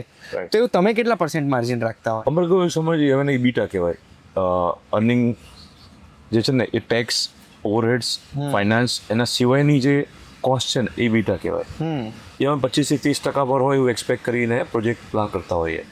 પછી કોઈ પ્રોજેક્ટ ઓવરરન થઈ ગયો, કોસ્ટ તમારી વધી ગઈ, વ્યાજ વધી ગયું, સેલ્સ બરાબર ના થયું, માર્કેટિંગ બહુ વધી ગયું, તો આ બધી કોસ્ટ તમારી જે બીટા છે ને એની અંદરથી બાદ થાય. એ તમારી એફિશિયન્સી કહેવાય કરવાની. આ મારું એક્સપેક્ટેશન હોય. નોર્મલી અફોર્ડેબલ સેગમેન્ટ છે, જે મિડ સેગમેન્ટ છે, કરોડથી નીચેવાળા, એ 15-20% પર ઓપરેટ થતા હોય. લક્ઝરી પ્રોજેક્ટ છે, બિકોઝ એમાં લક્ઝરી પ્રોજેક્ટમાં તમારી મહેનત માર્કેટિંગની ને બધાની બહુ જ વધી જાય. સો એ પેટર્ન છે અફોર્ડેબલ માટે. Earning before interest. અચ્છા, એબિટા. હા, એબિટા, અર્નિંગ બિફોર. સો એની વાત. હા, અચ્છા, ઓકે. તો હવે એમાં મારે એ જાણવું છે કે ફોર એક્ઝામ્પલ તમારી પાસે અગર હું કોઈ બી વસ્તુ લેવા આવું છું, તો હવે આજે તમે કહી દીધું કે 25% માર્જિન તમારો છે. આ બધા 25% માર્જિન ના કહેવાય, એ ખાલી કન્સ્ટ્રક્શન કોસ્ટ અને લેન્ડની કોસ્ટ. હા, પછી એવરેજ ગણવું. લેટ્સ સે અફોર્ડેબલમાં 15-20% છે અને પ્રીમિયમમાં 30%, 25% એવરેજ ગણી ચાલીએ. તો એની અંદર અમારી ઓફિસનો ખર્ચો, એ બધું, અમારું વ્યાજ, અમારો માર્કેટિંગ ખર્ચો, જે બ્રોકરને બાકી બધું આપવાનો, એડમિનિસ્ટ્રેટિવ કોસ્ટ, તો બહુ ઓછો નથી 25%. પણ એ આ જ છે ઇન્ડસ્ટ્રીમાં શું જેમ તો પ્રીમિયમ મને તો એવું હતું કે બિલ્ડરો તો બહુ પૈસા કમાય. બિલ્ડર પૈસા રોકતા નથી બહુ, કારણ કે એ બેંક લોન આપે, વ્યાજ ચૂકવે, હા ભાઈ ઇન્વેસ્ટર્સ જોડે હોય તો એ આપે. બિલ્ડર કોઈ પૈસા રોકતા નથી. હા એની સામે છે આજે મેં 100 કરોડ રૂપિયાનો પ્રોજેક્ટ હોય તો કદાચ મારે રોકવા પડતા હોય 5-10 કરોડ રૂપિયા, ઓકે. અને એની સામે મને 25-30 કરોડ રૂપિયાની આસપાસ વર્કિંગ હોય મને 10-15 કરોડ મળતા હોય ગ્રેજ્યુઅલી. પછી એ પ્રોજેક્ટ કોઈ સારો આવી જાય અને ભાવ વધી ગયો બજારમાં અચાનક, જેમ જગ્યાનો ભાવ વધી ગયો, તો એ એસ્કેલેશન જ્યારે થાય ને, ભાવ વધે, એનો વધારાનો ફાયદો મળે. કેમ કે મેં પ્રોજેક્ટ કર્યો તો ₹1 લાખની જગ્યા હતી, પ્રોજેક્ટ પત્યો ત્યારે જગ્યાની કિંમત ₹2.5 લાખ થઈ ગઈ, તો ધીરે ધીરે ભાવ બી વધે ને, એ બી બેનિફિટ મળે. પણ હવે તો એવું થતું હશે ને, તમે જ્યાં પ્રોજેક્ટ મૂકો ત્યાં જગ્યાનો ભાવ વધી જતો હશે. હા, બિકોઝ પાસ્ટમાં ઘણા બધા ટાઈમમાં એવું થયું, જે એરિયામાં અમે જ્યારે નવા જઈએ છીએ ત્યારે તરત જ 25-30 પ્રોજેક્ટ બીજા આવે, બિકોઝ અમે માર્કેટિંગ બહુ કરીએ, ફૂટફોલ બહુ ક્રિએટ કરીએ, સારા બિલ્ડિંગ નાખીએ, એટલે એરિયાનો એક વિઝિબિલિટી વધે. તો પછી બધા ડેવલપરો 25-30 ડેવલપરો ત્યાં આવી જાય અને અચાનક કિંમત. તો હવે એરિયા ક્યાંથી શોધો તમે? એ યાર બહુ જ બધા સવાલો આવી રહ્યા છે. આવા એરિયા ક્યાંથી શોધો તમે? એ સિટીનો ગ્રોથ જે દેખાય હા તમને કે સિટી કે બાજુ જાય છે, હા. હવે આ એરિયા પતવા આવ્યો, 80% ભરાઈ ગયો, પછી વી સ્ટાર્ટ ફાઇન્ડિંગ ન્યુ. અમે લોકો ઓલવેઝ છે ને 20% ડેવલપ થઈ ગયો હા એ બાજુ જોઈએ, અને 70-80% ડેવલપ થઈ જાય તો ક્યાંથી એક્સિટ મળતી. આ મારી થોટ પ્રોસેસ.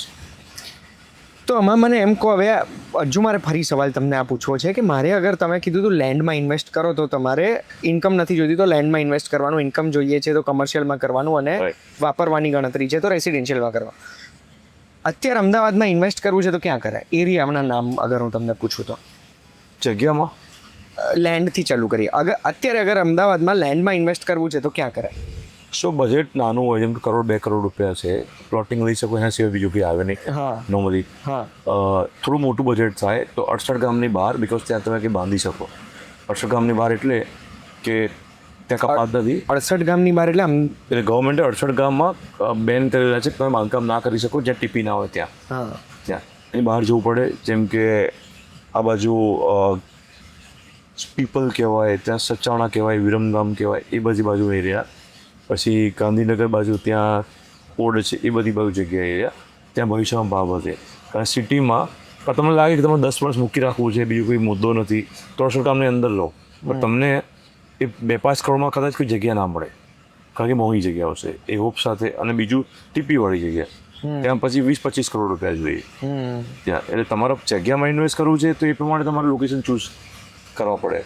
હા આ બિલ્ડિંગ વિશે મને કંઈક કોને? આ શિવાલિક વ્યૂ છે, મને છે ને કોર્નરના પ્લોટો બહુ છે પહેલેથી. કોર્નરના પ્લોટો એવું કહેવાય કે સારો કોર્નર હોય, અને જો આપણું બિલ્ડિંગ ના હોય તો, એટલે આ કોર્નર હતો અહીંયા વૈષ્ણોદેવી જંકશન, અમદાવાદના 2 મોટા રોડ. હા એટલે આ પ્લોટ છે ને એક લેન્ડ ઓનર હતો, ને પછી 2-3 લેન્ડ ઓનર મળી અને પછી અમે સોદો કર્યો પ્લોટનો. અને આ આઇકોનિક સ્ટ્રક્ચર છે, એટલે અહીંયા જે મળતી એરપોર્ટ ઓથોરિટીની જે હાઇટ છે મેક્સિમમ અહીંયા વાપરેલી અહીંયા 30 માળ મળે છે. આમ 40 બી થાય, પણ અમે ફ્લોર હાઇટ મોટી રાખી છે ત્યાં, એટલે હવે 30 થાય છે. સો અહીંયા એ કરીએ. તો 30 માળની પરમિશન તમને 40ની મળી, પણ 30માં તમે હાઈટ? સો અહીંયા છે ને દરેક આખા ઇન્ડિયામાં એવું છે, એરપોર્ટની ઓથોરિટી છે કે આ એરિયામાં આનથી ઉપર તમે ના જઈ શકો, નહીં તો એરપોર્ટની ફરજમાં.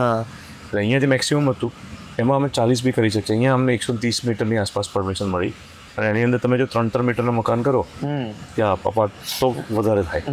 100 બિકોઝ 3-3 કરો તો 40 માળથી ઉપર થઈ શકે. અમારે અહીંયા હાઇટ વધારે જોઈતી. અમને એવું છે કે હવે લક્ઝરી હોય, પ્રીમિયમ પ્રોજેક્ટ હોય, આઇકોનિક હોય, તો હાઇટ વધારે હોય તો જ ગમે.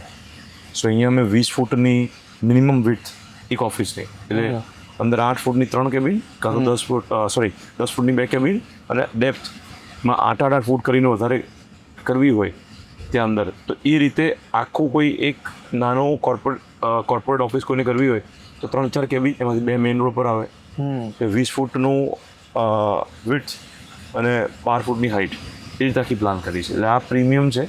નોર્મલી ઓફિસ છે ને 700-800 ફૂટની સુપર બિલ્ટઅપ, આ અમે 1800 ફૂટ સુપર બિલ્ટઅપ અને 1000 ફૂટ કાર્પેટ. 1000 ફૂટની કાર્પેટવાળા પ્રોજેક્ટ બહુ ઓછા છે આ એરિયામાં. અમને બધું એક નીશ ક્લાયન્ટ આવે. અને આટલું કનેક્ટિવિટી છે, મને લાગે છે આ ગિફ્ટ સિટી ડેવલપ થશે, પછી આ બાજુ બધું થયું એટલે વૈષ્ણોદેવી સેન્ટર પોઈન્ટ બની જશે. આમ તો 4 સિટી ભેગું થાય છે, ગિફ્ટ સિટી, અમદાવાદ, ગાંધીનગર ને કલોલ, મહેસાણા. ચારેનું સૌથી મોટો રોડ છે ત્યાં જ જંકશન છે. એટલે અમે અહીંયા પ્રોજેક્ટ કર્યું હોય. આ કરીબન કોપ્ટોક્સ 11 લાખ ફૂટનું બિલ્ડિંગ છે.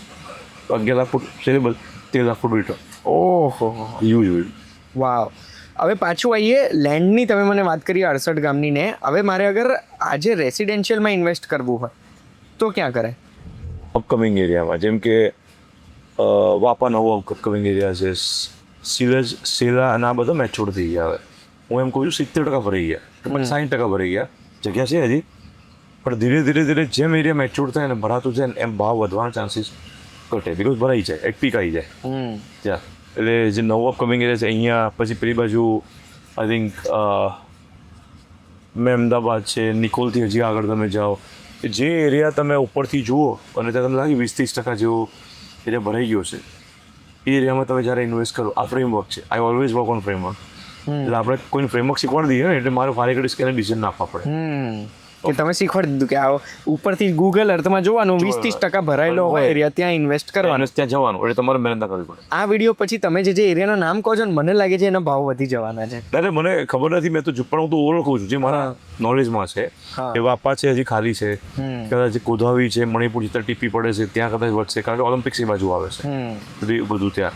પછી સેલા બી સરસ જ છે, પણ ભાવ થોડા એક લેવલ પર આવી ગયા. હવે જ્યાં એન્ટર 40 લાખ હતા, અત્યારે શેરામાં 70-80 લાખના મકાન થઈ ત્યાં.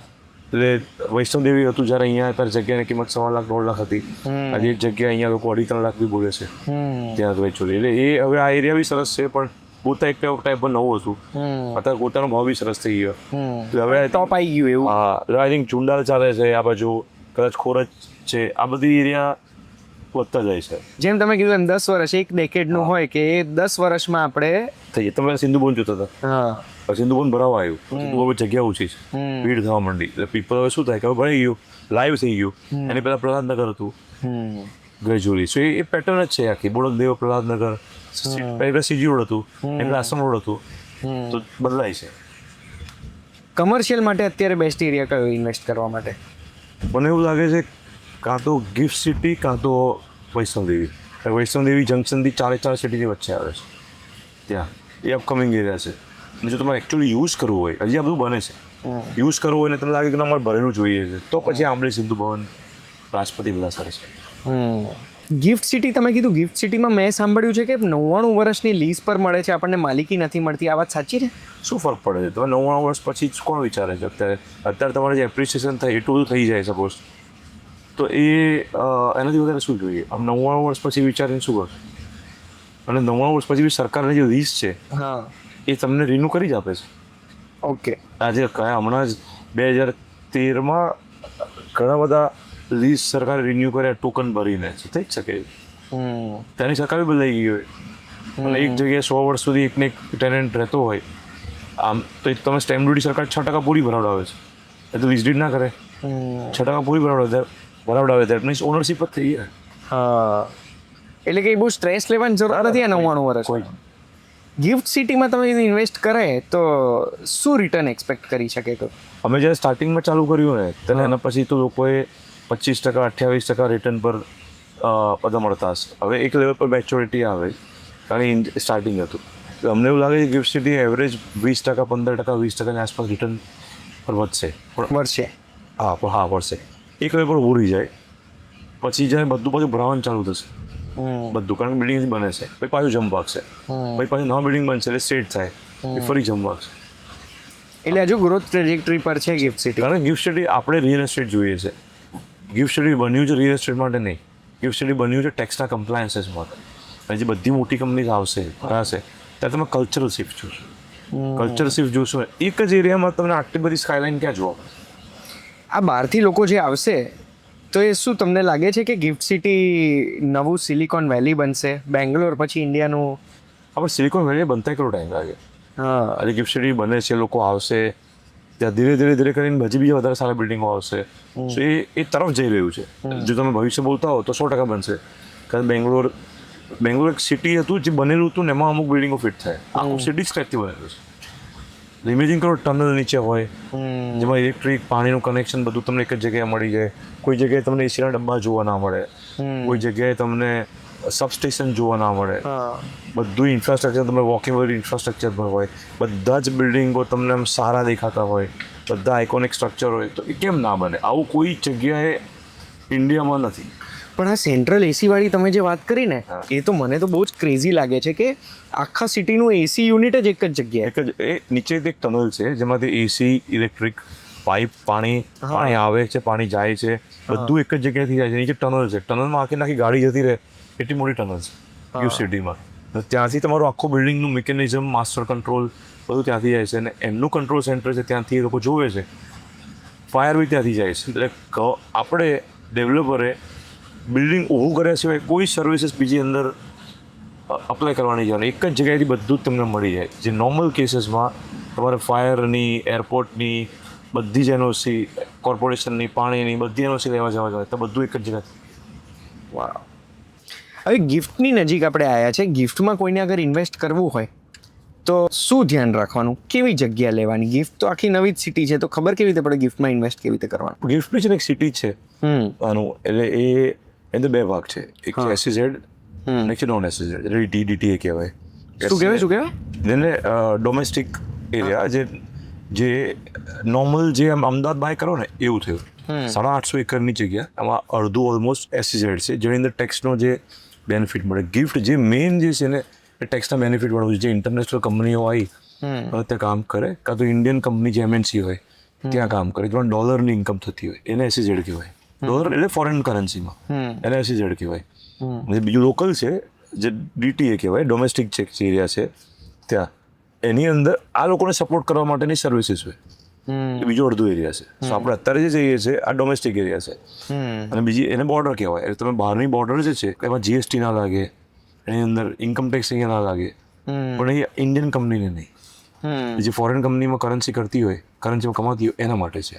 એકચ્યુઅલી ગિફ્ટ આ છે. લોકો ગિફ્ટ સમજે છે રિયલ એસ્ટેટ તરીકે. ગિફ્ટ રિયલ એસ્ટેટ તો બાય ડિફોલ્ટ છે, પણ મેઇન છે એનું ટેક્સ બેનિફિટ છે કે ત્યાં આગળ કંપની સેટઅપ કરી છે તો જીએસટી નહીં લાગે, ફોરેન. જેમ કે હું અહીંયા અમદાવાદમાં ની કંપની છે, મારે સિંગાપોર ઓફિસ કરવી છે તો સિંગાપોરની જગ્યાએ હું ગિફ્ટ ઓફિસ કરું. એટલે એ જે પાર્ટ છે ઇન્ડિયાની બહારનો પાર્ટ જ ગણાય. એવું ઇન્ડિયા બહાર જ છે. ત્યાં જ કસ્ટમની ટીમ છે, ત્યાં જીએસટી નથી લાગતો, ત્યાં જ ટેક્સ નથી લાગતો, ત્યાંના બધા કાયદા બધા અલગ છે. હા.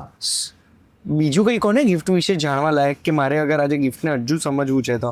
એટલે મેઇન ગિફ્ટ તો ટેક્સ બેનિફિટ અને બીજું ટનલ, આ બંને એને ગિફ્ટને અલગ કરે છે. અને બધી કંપની તમે જોશો ને અહીંયા બધી મોટી સારા લેવલની કંપની એમએનસી, આજે અમેરિકન બેંક છે, પછી ગૂગલ છે, આમ ફાઇનાન્સ અને ટેકનોલોજીની અંદર જે કંપનીઓ છે એ અહીંયા આવે. યુનિવર્સિટીઝ ઘણી બધી બહારથી આવી ગઈ, હોસ્પિટલ છે જેમાં લીલાવતી હમણાં આવ્યો, પછી સ્કૂલ છે મુંબઈથી છે. સો ઘણી બધી ઇન્ફ્રાસ્ટ્રક્ચર ધીરે ધીરે બિલ્ડ થાય છે. અને હવે જે ગિફ્ટ છે અત્યારે બને છે. તમે અત્યાર સુધી જે સાંભળ્યું હતું ને બધાને એવું છે ગિફ્ટ સિટી શું છે. હવે જે બનશે અને જે લાઈવ દેખાશે ને એ 3-4 વર્ષમાં તમને ખબર પડશે. લીલાવતી હોસ્પિટલ આવી રહી છે, પછી આટલા બધી કંપની ગિફ્ટ સિટીમાં આવી રહી છે, તો બી હજુ કેમ અમદાવાદના લોકોને બીક છે ગિફ્ટમાં ઇન્વેસ્ટ કરતા પહેલા? પણ ગિફ્ટ છે અમદાવાદ લોકોની પાસે છે એવું લાગે છે. ગિફ્ટ તો બધા લોકો આજે અમે જોઈએ તો અમારે ત્યાંથી ગોરેગાંવથી કોઈ બુક કરાયું છે, કોઈ સિંગાપોરથી છે, કોઈ દુબઈથી છે, કોઈ બહેરીનથી છે, કોઈ યુએસથી છે, બધા કરે જ છે. તમે ગિફ્ટને અમદાવાદ લોકોને એવું છે કે આ એસજીઆઈવી જેવું છે, પણ આ અલગ જ છે. આ ઇન્ડિયન ટેરિટરી છે જ નહીં, ઇન્ડિયન ટેરિટરી બહારનું છે. જો તમે જો અહીંયા ઇન્વેસ્ટ કરો છો, સમજો તમે ઇન્ડિયામાં કે અમદાવાદમાં ઇન્વેસ્ટ જ નથી કરતા, તમે અમદાવાદની બહાર કરો છો. આપણે દુબઈ જઈને ફૂટના 1200-1500 દિરામ આપીએ છીએ, એની કેટલી કિંમત થઈ? 40-50 હજાર રૂપિયા ફૂટ થયું. એ જે કિંમત છે એવા બિલ્ડિંગમાં આપણે અહીંયા એક્સપેક્ટ કરીએ છીએ 40-50 હજાર રૂપિયા ફૂટ તો હોવા જોઈએ, એ નથી આજે. સો વી કમ્પેર, લોકો પૂછે દુબઈ જેવું થવાનું છે, પણ દુબઈ જેવા રૂપિયા બી લોકો ચાર્જ કરવાના છે. સો એની સામે 40,000 રૂપિયા તો વેચાતું હોય, અહીંયા ગિફ્ટ આજે 10,000-11,000 રૂપિયા લોકો વેચતા હશે આશરે પર સ્ક્વેર ફીટ. તો એ બહુ ફરક છે. ગિફ્ટમાં તમારા કેટલા પ્રોજેક્ટ ચાલી રહ્યા? અમારા 4 અને એક અમારો ઓફિસ, 5 અલોટમેન્ટ અમને થયા ટોટલ. અમે 4 પ્રોજેક્ટ કરી છે ને એક અમે ઓફિસ બનાવી છે. અલોટમેન્ટ થાય એટલે 1 મિનિટ મારે સમજવું છે. એટલે આપણે અમને અલોટ કરે, ટેન્ડર થાય, એટલે અમે જ્યારે એન્ટર થયા અત્યારે અલોટમેન્ટ થતા હતા, ત્યારે અમે 5 અલોટમેન્ટ લીધા હતા અને થઈ ગયા 5-5. એટલે અમે 4 પ્રોજેક્ટ અને આપણો એક્સપિરિયન્સ સેન્ટર આપણે જઈશું એક જોવા. તો હવે આ પ્રોજેક્ટ્સની શું ખાસિયત છે? આપણે આ છે ને કવ છે, કવ ઓવરઓલ છે ને એ આમ ઉપરથી ટર્ન બી થાય છે અને સ્લાન્ટ બી થાય છે. જો માણસ આપણે આમ ટેપડ ઊભો રહે પડી જાય, એ તો આખું બિલ્ડિંગ આમ સ્લાન્ટ થાય છે. એટલે દરેક જે ફ્લોર છે ને એ થોડો બહાર નીકળે છે, આમ રોટેટ થાય છે. વાવ. 30 બે ફૂટ દરેક ફ્લોર આમ ફરે છે. એટલે આ બહુ જ ચેલેન્જિંગ બિલ્ડિંગ છે. એટલે આનું નામ જ કર્વ ઓફ ઇન્ડિયા રાખ્યું હતું તો પ્રોસેસ કે આખા ઇન્ડિયામાં આવા સ્ટ્રક્ચર બહુ જ ઓછા છે. સો તમે નોર્મલી એક પાણીની બોટલ હોય એના આમ વાળો એના ઉપર મૂકી રાખો તો એને ખાલી કર્વ થઈ કહેવાય. પણ તમે જ્યારે પાણીની બોટલ ટેબલ પરથી તમે આમ આડી કરો તો શું થાય? બિલ્ડિંગ પડી જાય, ખાલી બોટલ પડી જાય. આનું લેઆઉટ વેબસાઇટ ઉપર હશે ને? છે ને ક્યાંક મૂકી દઉં છું હું આ વિડીયોમાં, તમને બી ઇમેજિનેશનમાં ખબર પડે કે આ ક્યાં છે. તમને આ વિડીયોમાં દેખાશે ક્યાંક કર્વ કમર્શિયલ સ્પેસીસ હશે. કમર્શિયલ અને એ આમાં છે પેલા ઇન્ટરનેશનલ વાળા એરિયામાં, ડોમેસ્ટિક એરિયા, આ ડોમેસ્ટિક એરિયામાં છે. 32 ફ્લોર્સ છે ઓકે. ઓવરઓલ. અને દરેક ઓફિસ છે આશરે 1000 ફૂટ કાર્પેટ ની આસપાસની ઓફિસ છે અને 12 ફૂટની હાઈટ. સમજી ગયો. એટલે આ બાંદ્રા કુર્લા જે મુંબઈમાં થઈ રહ્યું છે એ ટાઈપનું કલ્ચર અહીંયા એક્સપેક્ટ કરી શકીશું કે ઇન્ટરનેશનલ લોકો હશે, આખું નવું ડેવલપમેન્ટ થયેલું છે એટલે એ ટાઈપના રોડ રસ્તા અને એવો માહોલ મળશે. હજી બાંદ્રા કુર્લામાં બી ટેક્સનો બેનિફિટ નથી. હું તો ક્રાઉડનું જ ખાલી, કારણ કે ત્યાં વર્લ્ડની બધી બેંકોના ઓફિસીસ છે. વર્લ્ડમાં સૌથી વધુ પૈસા કોની પાસે? ટેકનોલોજી કંપની પાસે. જીસીસી કોને કહેવાય? જે ગ્લોબલ કેપેસિટી સેન્ટર છે, જે વર્લ્ડની બધી મોટી અમેઝોન, ગૂગલ જે છે બધા વર્લ્ડના ટેકનોલોજી આમ બધા પૈસા તો એમની પાસે છે. એ લોકો જ બિઝનેસ ચલાવે છે. ફેસબુક છે. તો આ ટેકનોલોજી અહીંયા છે. બીકેસીમાં ટેકનોલોજી છે એવું જરૂરી નથી, મિક્સ છે. ફાઇનાન્સ અને ટેકનોલોજીનું સમન્વય અહીંયા એક જગ્યા પર છે. એ બધી ફાઇનાન્શિયલી સ્ટ્રોંગ કંપનીઝ છે એ અહીંયા આવે. એના મેન પાવર કેવા હોય, એના વ્યક્તિનો પગાર કેવા હોય, એ લોકોના કલ્ચર કેવા હોય. અહેમદાબાદ ઇઝ ગોઈંગ ઇન્ટરનેશનલ એવું આપણે કહી શકીએ. ના, એ આ ફોર્ચ્યુનેટ છે કે ગિફ્ટ સિટી અમદાવાદની બાજુમાં ઊભું થયું. અદરવાઇઝ આ જ ગિફ્ટ સિટી કદાચ એવું બી થાત મુંબઈમાં ક્રિએટ થાય. ત્યારે because of Shri mister Narendra Modi જે પ્રાઇમ મિનિસ્ટર આપણા છે એના કારણે અહીંયા આવ્યું. બિકોઝ એમનું આ ઈચ્છા હતી કે ભાઈ મારે સિટીને ગિફ્ટ આપવું છે અમદાવાદ અને ગિફ્ટનું આ કલ્ચર ક્રિએટ કર્યું. અદરવાઇઝ જો આ જ વસ્તુ કદાચ બીજી બી જતી રહી હોત, કદાચ મુંબઈ જતી રહી હોત, બેંગ્લોર જતી રહી હોત, તો ત્યાં આ બેનિફિટ મળે. આપણે નસીબવાળા છે કે આપણને ગિફ્ટ સિટી ગુજરાતની અંદર મળી. સો લોકોને હજી બી એવું છે કાંઈ એરિયા છે, એરિયા નથી, ઇન્ડિયાની બહારનો એરિયા છે. આ આપણે હવે જઈ રહ્યા છે. તમે ત્યાં જ તમે પેલું બતાવજો. આ બતાવજો. અહીંયા બોર્ડર છે. આ બ્રેક બોર્ડર મારજો, બ્રેક મારજો. આ બોર્ડર કહેવાય. આજે કસ્ટમ્સ લખ્યું છે અહીંયા. આ કસ્ટમ્સ બતાવજો. ચલો જાઓ કંઈ નહીં કહેવાનું. કહેવાનું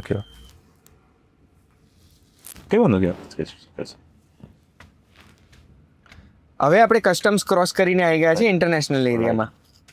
વાવ. આ ગિફ્ટ સિટી વિશે મને નથી ખબર આ વસ્તુની. ઓકે. તો નેક્સ્ટ જે આપણો પ્રોજેક્ટ છે આપણો આ એરિયામાં છે. સો અહીંયા 3 પ્રોજેક્ટ છે અંદર. 2 રેસિડેન્શિયલ અને 1 કમર્શિયલ. આ કસ્ટમ બસ્ટમ આપણને ઊભા રાખે છે, બધાને ઊભા રાખે છે. નિયમો બધા માટે સરખા છે. અહીંયા આપણને ખબર પડી ગઈ. This is I think great administration. આ ઇમ્પ્રોમ્પ્ટુ હતું એટલે આપણે પરમિશન નથી લીધી. બાકી નોર્મલી કદાચ બહારથી આવે તે લોકોને પરમિશનના બધાના ક્રાઇટેરિયા છે, તમારે લઈને જવું પડે, કાં તો કોઈ ખાડો હોવો જોઈએ. એ બી એમનું કામ કરે છે બહુ સરસ. અહીંયા અમારી કંપની રજિસ્ટર્ડ છે, એમાં અમે રજિસ્ટર્ડ હોઈએ એટલે ખાલી ચેક કરી લે તમે છો ને રજિસ્ટર્ડ છો. અને અમારી ટીમ છે જોડે ઓળખે છે એટલે. બાકી નોર્મલી પબ્લિકને અહીંયા તરત આવી તલાવું નથી. સો આ ગિફ્ટનો અહીંયા સુધીનો એરિયા છે. એ ધીરે ધીરે અહીંયા પેલી પાઇપ છે ને ગિફ્ટની, એ પાઇપ અહીંયા સુધી બંધાય છે. તમે કામ જોશો ને અહીંયા તો નીચે ટનલ જાય નાખે છે, એ કામ ચાલે છે એટલે અહીંયા આવું દેખાય છે. આ ટનલ થઈ જશે પછી આખું એરિયા સરખું કરી નાખશે. પછી આ લોકોના અહીંયા ટેન્ડરને અલોટમેન્ટ ચાલુ થશે અને પછી આ એરિયામાં અહીંયા બિલ્ડિંગ બધા બનવાનું ચાલુ થશે. આ જે આ બાજુનું ઇન્ફ્રાસ્ટ્રક્ચર હજી રેડી થાય છે. શું લાગે છે ગિફ્ટ સિટી ધમધમતું ક્યારથી દેખાવા લાગશે? જો બધા બિલ્ડિંગ તમે જોશો ને બધા બિલ્ડિંગ હજી કાચ લાગશે, બધા પલોટ થશે, બધા પછી ધમધમતું ચાલુ થશે. આ બાજુનો એરિયા છે ને જે એમાં મારો પહેલો પ્રોજેક્ટ છે. આ બાજુનો એરિયા પણ અમારો આમ ચોથું જે ન્યૂ લોન્ચ છે એ આ જેને અમે પ્રેઝન્ટે કહીએ છીએ એની લોન્ચ થવાની તૈયારી છે. હા, જે most premium project of the city Ahmedabad બી અને ગિફ્ટ સિટી બી. આ ફ્લેટની કિંમત કેટલી હશે? 4 બેડરૂમનો ફ્લેટ 15 કરોડનો છે. 4 બેડરૂમનો 15 કરોડ. એટલે આ 12,000 ફૂટ સુપર બિલ્ટઅપ એરિયા, 12 થી 13,000 ફૂટ અને 6 થી 7,000 ફૂટ કાર્પેટ એરિયા. એટલે નોર્મલી 4 બેડરૂમના ફ્લેટ તમે સમજો 2500 ફૂટના બી હોય સુપર બિલ્ટઅપમાં. 2500 ની જગ્યાએ 12,000 થી 13,000 ફૂટના ફ્લેટ છે. ઓહો. એટલે પેલું બેડરૂમ હોવો, મોટો બેડરૂમ હોવો, જે વેલ્ધી લોકોનો બેડરૂમ હોવો અંદર, કે ભાઈ અંદર બેઠા છે, વોક ઇન વોર્ડરોબ, મોટા બાથરૂમ, એ સ્ટાઇલ છે. કોણ આવશે રહેવા અહીંયા? એવા લોકો કે જેને ગિફ્ટમાં બંગલો જોઈએ છે પણ બંગલો મળશે નહીં કારણ કે સરકાર ગિફ્ટમાં બંગલો આપતી નથી. હા, ગિફ્ટ સિટી માટે બંગલાની જગ્યા નથી. એટલે ગિફ્ટનું નામ તમે એ જ કરી દીધું, ગિફ્ટ પ્રેઝન્ટ. પ્રેઝન્ટ છે, સો ગિફ્ટને પ્રેઝન્ટ કર્યું અમે હા, એ રીતે. સમય એ બધી આખી દરેક બિલ્ડિંગની સ્ટોરી છે. કવ of India, trophy of India, trophy of GIFT city એ રીતે. તો હવે ગિફ્ટમાં જે બધા બિલ્ડર્સ આવ્યા છે, જે ડેવલપર્સ, એ બધા ડેવલપર્સને તમે બધાનું એક વોટ્સએપ ગ્રુપ હશે કે હવે ગિફ્ટના ડેવલપરનું એક અમે ગયા વર્ષે એક એસોસિએશન બનાવ્યું, ગિફ્ટ સિટી ડેવલપર્સ એસોસિએશન. એની અંદર બધા અમે ભેગા મળીએ છીએ. ગિફ્ટ સિટીના ઓથોરિટી છે એ બી અમને બોલાવે છે કે આપણે અહીંયા ગિફ્ટને હજી સારું કેવી રીતે કરી શકીએ, તમારે હજી શું હેલ્પ જોઈએ છે, અને બહુ જ કોઓપરેટિવ છે. તો એસોસિએશન પછી ડેવલપર્સનો બી ફાયદો થાય, ઓથોરિટીઝ બી ડાયરેક્ટલી એક જ એસોસિએશન જોડે વાત કરે. હા, એના કારણે બિકોઝ એમને બી ભવિષ્યમાં કંઈક ક્વેરી આવે તો કોનો ફીડબેક લે, એટલે દે ઓલવેઝ ઇન્વાઇટ અસ. પાછળ જે હતું રિવરફ્રન્ટ એરિયા હતો, હા, આખો રિવરફ્રન્ટ જે નવું બને છે ગિફ્ટ સિટી પાસે, એ અહીંયા રિવરફ્રન્ટ બને છે. એટલે તમે જોશો ભાટથી કે સાબરમતી રિવરફ્રન્ટ છે, અહીંયા સાયકલિંગ ટ્રેક સુધી ગિફ્ટથી લઈ અને બધા રિવરફ્રન્ટ પર તમે ગિફ્ટનો રિવરફ્રન્ટનો 4th ફેઝ છે કદાચ. એટલે આ છેકે છેક રિવરફ્રન્ટમાં તમે સાયકલ લઈને ફરી શકો અને બોટ ફરશે અહીંયા રીતે સરકાર પાર્ક કરે. કેટલો લાંબો બની રહ્યો છે? એ બહુ મોટો છે, મને નથી ખબર, પણ બધો જ સાબરમતી રિવરફ્રન્ટ આખું છેકે છેક લિંક કરી દીધું. હા, જો આ પાછું આપણી ચેકપોસ્ટ આવી ગઈ. ચેકપોસ્ટ આકાશભાઈ બતાવજો. આવું બરાબર. હા, આ ભાઈએ અમને સિટી મારી દી. રોલિંગ ચાલુ જ રાખજો, ચાલુ જ રાખજો. अरे हम बाहर का नहीं ले रहे, हम अंदर हमारा ही ले रहे, अंदर का ले रहे हैं. हमारा गाड़ी का है, आपका एम्प्लॉय हो? यहाँ के ओनर है शिवालिक के. शिवालिक के ओनर है. हाँ, अरे नहीं नहीं बरोबर है. Thank you. આવું તમારે બીજે ક્યાં ક્યાં આમ ફાયદો થતો હશે કે શિવાલિકના ઓનર છે, આમ એવું તો ફાયદો તો થતો. આપણે અહીંયા ઓકે ને અહીંયા કામ કરીએ છીએ, હા, ડેવલપર તરીકે એમને ખબર તો રહે છે ને, અને સામે જો ટીમ જતી હોય એટલે કંઈ બી. પણ એવું નહીં, આજે તમે જીવનમાં કંઈક હાસિલ કર્યું છે તો ક્યાંક તો એવું હશે ને કે આમ મજા આવતી હશે કે રોલો પડે. ગમે કોઈક જગ્યાએ તમે પરમિશન ના લેવાની હોય, કોઈક જગ્યાએ તમને સીધી અપ્રુવલ મળી જાય. હા, એટલે તમે જ્યારે આટલું સરસ કામ કરતા હો તો થોડા પ્રિવિલેજ બેનિફિટ બી મળે. હા, અને કદાચ કંઈક ખોટું થઈ જાય તો ના, તો નામ બી ખબર. બે ધારી તલવાર છે આ. હા, તો આવા એસોસિએશન અત્યારે પેલું ક્રેડાઈ કરીને એક એસોસિએશન બી છે. કેટલા વર્ષથી આ ક્રેડાઈને? ખરે બહુ જ, આઈ થિંક મસ્ટ બી 25-30 વર્ષ ઉપર હશે, મને બી એક્ઝેક્ટ નંબર. હા, 35 વર્ષ કે હશે. તો આ ક્રેડાઈમાં એક વસ્તુ મેં નોટિસ કરી છે કે બધા ડેવલપર બહુ મિત્રો હોય છે, કે આમ કે ખાલી સોશિયલ મીડિયા પર દેખાડે. ના, બધા અમારે બધા રેગ્યુલર બધા મળીએ, અને ઘણા બધા ડેવલપર એવા છે કે જેના ફ્રેન્ડ્સ જ ક્રેડાઈના ફ્રેન્ડ્સ છે, બાકી બધા બહુ ઓળખતા બી નથી. એટલે ઇટ્સ નાઉ ફ્રેન્ડલી કલ્ચર થઈ ગયું. રાત્રે બધા અઠવાડિયે બધા ગેધરિંગ કરે, ડિનર પર જાય, મળે બધાને. સો એ હવે પાર્ટ થઈ ગયું. ક્રેડાઈ એક નાઉ ફ્રેન્ડલી કલ્ચર થઈ ગયું. તો આટલા નજીક હોય જ્યારે એક જ ઇન્ડસ્ટ્રીના બધા ઓનર્સ, એમાં બી આટલી મોટી ઇન્ડસ્ટ્રી છે, તો એ જ્યારે અંદર આટલા નજીક ફ્રેન્ડ્સ આવો સંબંધ હોય તો એવું છે તમને કે આવનારા સમયમાં કાર્ટેલ બની જશે? કાર્ટેલ રિયસ્ટમાં પોસિબલ નથી. આજે ઘણા બધા ડેવલપરોએ બી બહાર ટ્રાય બી કરી, કારણ કે મારી જગ્યાની કિંમત અલગ, મારું લોકેશન અલગ, હું બિલ્ડિંગ અલગ બનાવું. સો કે 400 પેરામીટર છે કાર્ટેલ કરવાના, પોસિબલ જ નથી. એટલા માટે તમે ફિલ્ટરથી પાસ કરો ને તો એક જ જણ તમે રહી જાય. એટલે મારો કેસ્ટ્રો અલગ, મારી જગ્યા જૂની છે નવી છે અલગ, એટલે પોસિબલ નથી. પણ બેસીને એવું તો નક્કી થઈ શકે ને કે આ એરિયાનો ભાવ આપણે બધા આ મૂકીએ એટલે. સો એ નફો તો મોસ્ટલી બધાનો ફિક્સ જ છે, પણ એક અવાજ ભેગો થાય જ્યારે સરકારને કંઈક તકલીફ પડતી હોય કે અમને તકલીફ પડતી હોય, સરકારની જોડે રહીને સરકારમાં એક રિપ્રેઝેન્ટ કરીએ કે અમે તકલીફ છે તો સાંભળો. એક અવાજ માટે છે. ક્રેડાઈનું મેઇન કામ છે ભેગા થઈ અને જે તકલીફ પડતી હોય ઇન્ડસ્ટ્રીને એ રિપ્રેઝેન્ટ કરે, ઇન્ડસ્ટ્રીને કાં તો જે તે ઓથોરિટીને એની જોડે. મેન આ કામ છે. તમને સારી કરવા બલ્બ કાર્ટેલ વાળું ખબર છે તમને? એમાં થાય બિકોઝ સેમ પ્રોડક્ટ છે, સેમ ખરીદી છે. ઇવન સિમેન્ટમાં બી થાય છે, સાંભળ્યું છે મેં. બટ ક્યાં ને ક્યાં બધી જગ્યા પર છે, પણ એ રિયલ એસ્ટેટમાં પોસિબલ નથી, કારણ કે બધી પ્રોડક્ટ અલગ છે, પ્રોજેક્ટ ટુ પ્રોજેક્ટ અલગ છે. એટલે કાર્ટેલ બનાવવું જ પોસિબલ નથી, બધા વસ્તુઓ અલગ આપે છે, જગ્યા નથી મુકાતા. હા, તે થાય બી નહીં. તો આજે તમે એક મોટા ડેવલપર છો. પ્રોજેક્ટ બીજો અમારો સ્કાય વ્યૂ. આ વાળો? હા, આ તો ખાસો બની ગયો છે, બતાવજો. હા, આ સ્કાય વ્યૂ. આ છે ને ડ્રોન ઇન્સ્પાયર્ડ બિલ્ડિંગ છે આખું જ. હા, આ કેટલા ફ્લોરનું હશે? 30 આસપાસ. હા.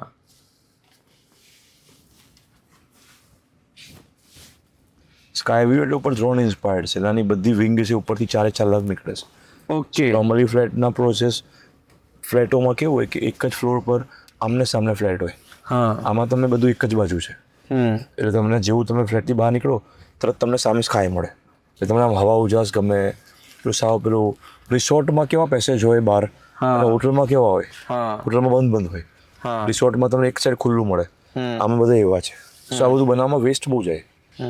પૈસા લોકો અમને આપે બી છે વધારે. સો અમારો પ્રાઇસ બીજા કરતાં હંમેશા વધારે હોય એનું કારણ બી આ છે.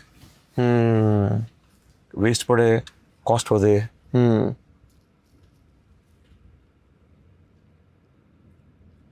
પણ ના આઇકોનિક સ્ટ્રક્ચર્સ મેં નોટિસ કર્યું છે કે તમારા સ્ટ્રક્ચર્સ તો આઇકોનિક હોય છે કે જ્યારે આપણે રેક્ટેંગલ બનાવીને 2 રૂપિયા વધારે કમાઈ શકતા હોઈએ. હા. પણ આ સ્ટ્રક્ચર્સ પણ ક્યારે તમને એવી ઈચ્છા થાય કે મારે નથી હવે 1-2 સાદા બનાવી દો, 2 પૈસા વધારે કમાઈ દો પછી આપણે બીજા પૈસા વધારે નથી મળતા એવું નથી. પૈસા ફાસ્ટ ફરે છે ખાલી. લોકોને એવું છે કે ભાઈ મને બહુ નવું નથી જોઈતું. આજે તમે સમજો ઘણી બધી ગાડીઓ છે જે મિડ સેગમેન્ટની ગાડી છે 5-10 લાખવાળી એ વધારે વેચાય છે. પ્રીમિયમ ગાડી છે ઓછી વેચાય છે પણ એમાં મહેનત વધારે છે. સો એ તો બધું વેચાય છે ખાલી કોને વેચવું છે ઇમ્પોર્ટન્ટ છે. ત્યાં એ તમારે ધીરે અને જે તમે યુનિક કરો ને તમારે ડિલિવરી પહેલાં કરવી પડે. કર્યા પછી લોકોને વિશ્વાસ આવે. 2011થી અમે બનાવતા ગયા. આજે હવે લોકોને વિશ્વાસ આવે એટલા તમે બનાવી શકો છો ને તમારા પ્રોજેક્ટ એવા દેખાય છે. એટલે હંમેશા લીગસી હોય તો એક્સપિરિયન્સ હોય. તમે આટલા 80 પ્રોજેક્ટ કર્યા ને અત્યાર સુધી? 28 વર્ષમાં 80 પ્રોજેક્ટ તમે કર્યા. બીજા ઘણા બિલ્ડરો એવા છે આટલા બધા નહીં બી કરી શકતા હોય તો તમે કઈ રીતે આટલા બધા પ્રોજેક્ટ કરી શક્યા? જોઈન્ટ વેન્ચરથી, ઇન્વેસ્ટર્સથી, નવા એરિયામાં જઈએ ત્યારે બલ્ક પર ટ્રાય કરીએ. 4-5 જગ્યાએ ભેગી કરી દઈએ એકસાથે. સો જેમ આગળ જતા જઈએ જેમ સ્ટ્રેટેજી, તમારા પાર્ટનર્સ, તમારું મેનેજમેન્ટ એ બધું વધતું જાય અને તમારા સ્કેલ મોટા થતા જાય. પહેલાં જે પ્રોજેક્ટ્સ કર્યા હતા ને પહેલાં નાના પ્રોજેક્ટ હતા. હવેના પ્રોજેક્ટ છે ને પહેલાં પ્રોજેક્ટ 2 લાખ ફૂટના હતા. હવે એક પ્રોજેક્ટ 10-10 લાખ ફૂટના થઈ ગયા. સો તમે સ્ક્વેર ફૂટ ગણો તો એનું મલ્ટીપ્લાઇંગ અલગ થઈ જાય. નંબર ઓફ યુનિટનું અલગ થઈ જાય. એવું કઈ ટાઈમલાઈન છે તમારે કે દર 1.5 વર્ષે એક પ્રોજેક્ટ કમ્પ્લીટ કરી દેવાનો કે એવું કશું? એટલે પ્રોજેક્ટનો ટાઈમ તો કદાચ 4-5 વર્ષ બી થાય આઇકોનિક હોય તો. પણ પ્રોજેક્ટ અમે દર વર્ષમાં 4 પ્રોજેક્ટ સાઇન કરતા હોઈએ. એવું મિનિમમ કરું કે 4 કરીએ. આ તમારો ટાર્ગેટ કે દર વર્ષે 4 પ્રોજેક્ટ કરવાના આપણે? આ ટ્રોફી બતાવજો. આ ટ્રોફીના શેપનું બિલ્ડિંગ છે.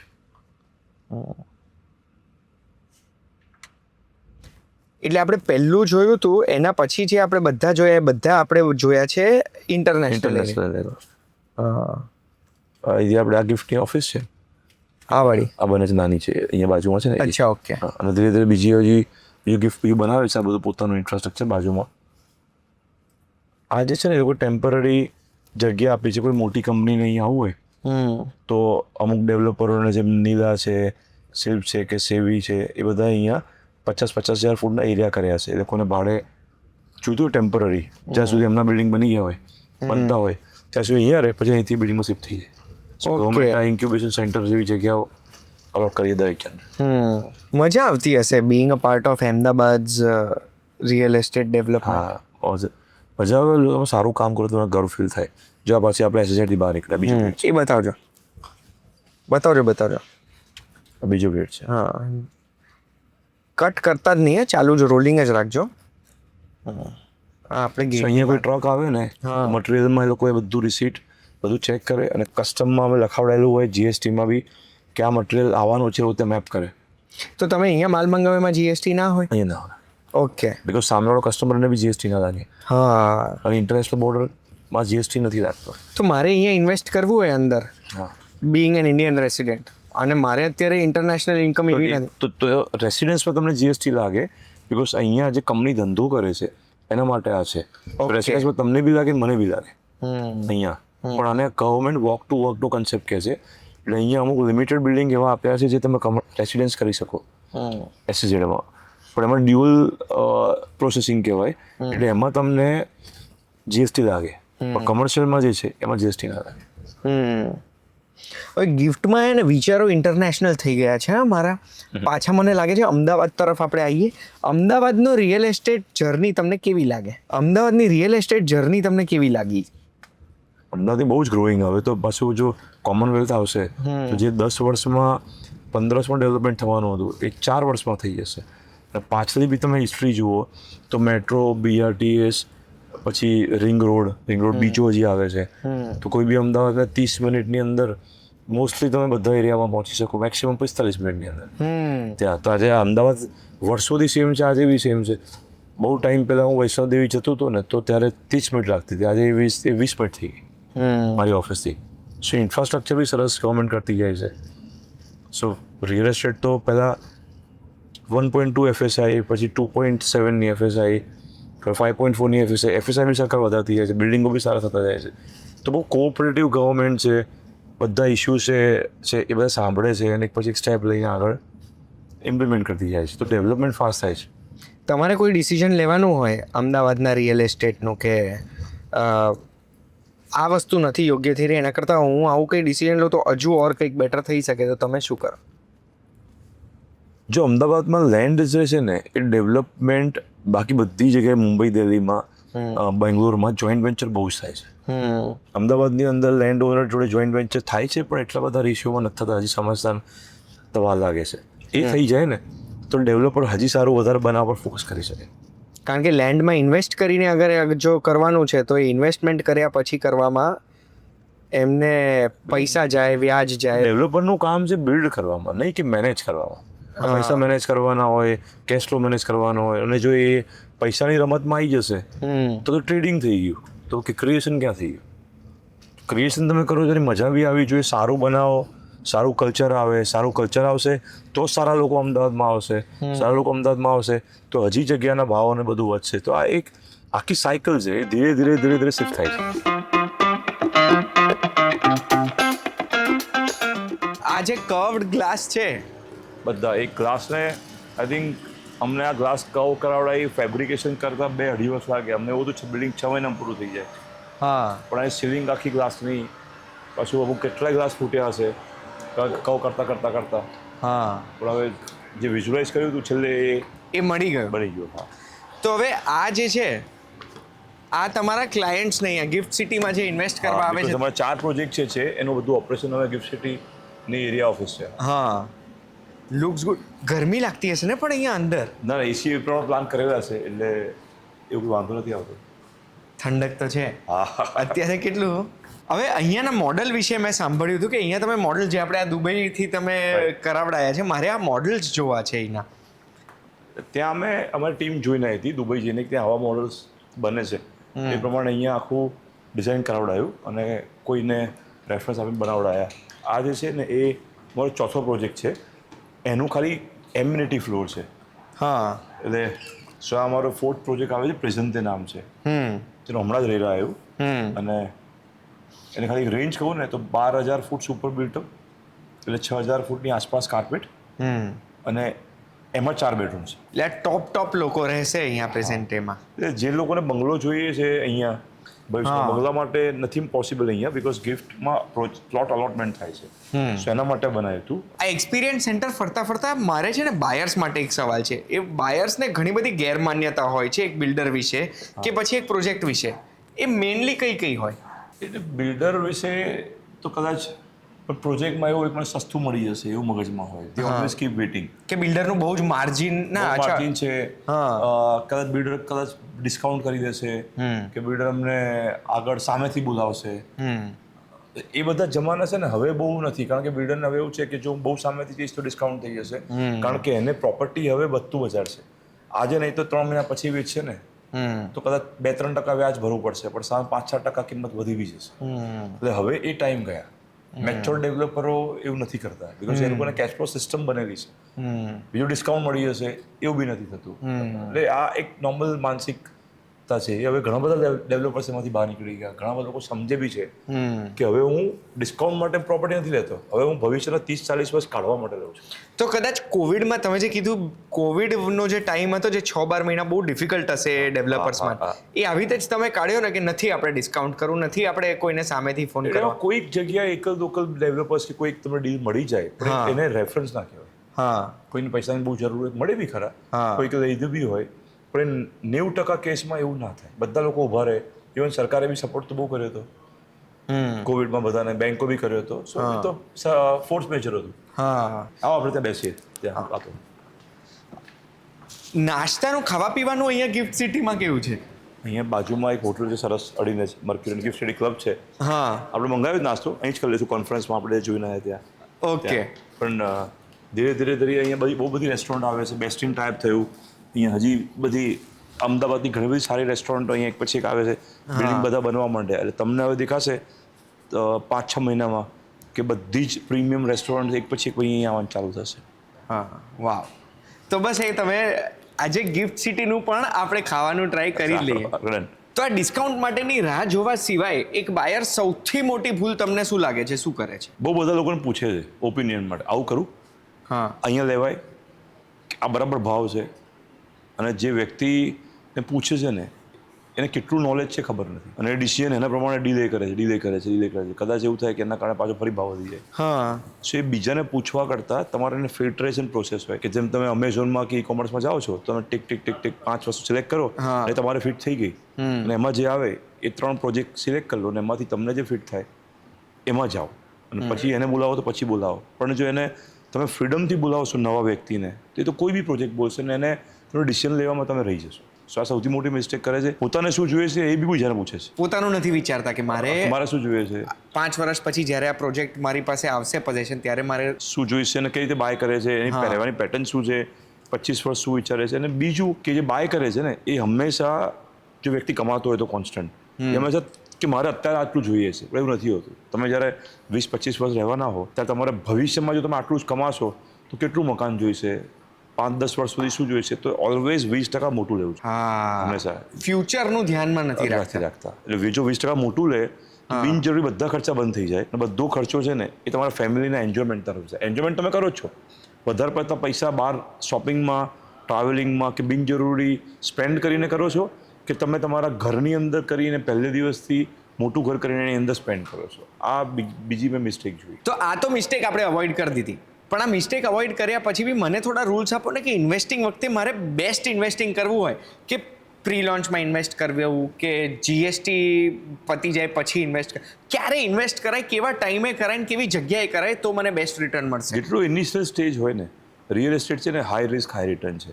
આઈ મીન જેટલું અર્લી સ્ટેજ છે એટલું તમને ઓપોર્ચ્યુનિટી સારી મળશે, બિકોઝ ડેવલપરને બી 10-12% રિટર્ન સાથે એ પૈસા લેતા હોય ક્યાંકથી, અને પછી એ ઇન્વેસ્ટ કરતો પ્રોજેક્ટમાં. તો તમારું જે વ્યાજ છે, જો તમે એક્ઝિસ્ટિંગ ઘરમાં તમે લોન લઈ લો તો 7% પર તમને લોન મળે છે. સો 7% પર તમે લોન લઈને તમે બિલ્ડર તમને 10-12% ડિસ્કાઉન્ટ આપતો હોય તો એ તમને બેનિફિટ સારા તમને લોકેશન મળી જાય ઇનિશિયલ સ્ટેજ પર, તો એ બેનિફિટ. સો ઘણી વખત એવું હોય કે જેટલું ફાસ્ટ લો અને જો તમે ફાઇનાન્સ મેનેજ કરી શકો, ફાઇનાન્સ કોઈની પાસે નથી હોતું, વર્લ્ડની બધી મોટી કંપની બી પબ્લિક પાસે જઈને પૈસા લે છે. ફાઇનાન્સ મેનેજ કરવું પડે છે, અને એ જ આર્ટ છે કે 6-7% જીડીપીમાં તમને જો લોન મળી જતી હોય, જીડીપી આપણો 6% છે અને બેંક તમને 7% લોન આપે છે, તો ઇન્ફ્લેશન જેટલી જ વેલ્યુમાં તમને લોન મળી જતી હોય, સામે તમને ડેવલપર 12-13% ડિસ્કાઉન્ટ આપતો હોય, તો એ તમારું પ્રોફિટ થયો વધારે. 5% સીધા ત્યાં જ બચી ગયા. હા, તો એવી રીતે ઇન્વેસ્ટ કરાય. હવે ઘણા ડેવલપર્સની વાત કરીએ, ઘણા ડેવલપર્સ તમને લાગે છે જાણી જોઈને બાયર્સને ગેરમાર્ગે દોરતા હોય કે ડેવલપર્સ ક્રેડાઈ પછી ડેવલપર્સ વિરુદ્ધ કંઈ નહીં બોલે? ડેવલપર તો જે આવે છે ઉપરથી સાંભળવાને વધારી લેશે કે તમે આવો, મારા તે પ્રોપર્ટી છે, ઉપરથી લોકો તો પિચ કરવાનો ટ્રાય કરે ને, એમની ટીમ ટ્રાય કરે કે ભાઈ અમારો પ્રોજેક્ટ વધારે સારો છે, અને એની કોમ્પિટિશનમાં ડેવલપર એમની જોડે ફીડબેક લે છે કે હજી અમારો પ્રોજેક્ટ વધારે સારા કેવી રીતે થાય.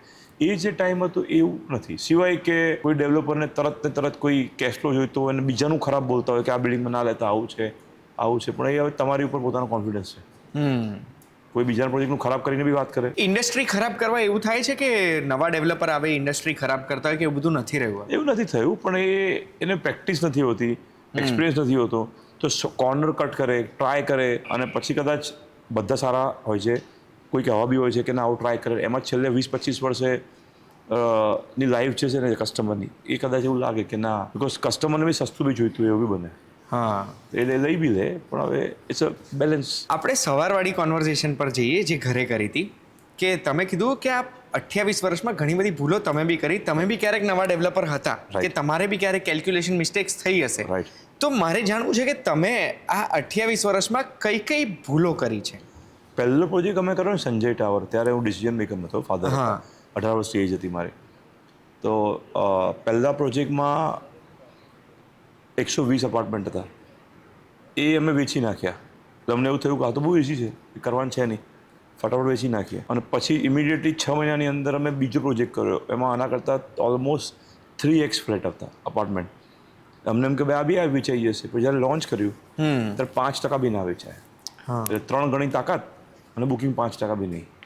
ત્યારે એવું લાગ્યું કે ના ના, આવું નથી. આ તો પહેલો પ્રોજેક્ટ હતો, ઓળખીતા હતા અને ડિસ્કાઉન્ટ આપ્યું અને આપણે આપણા વિશ્વાસ પર બધા લોકો લઈ ગયા.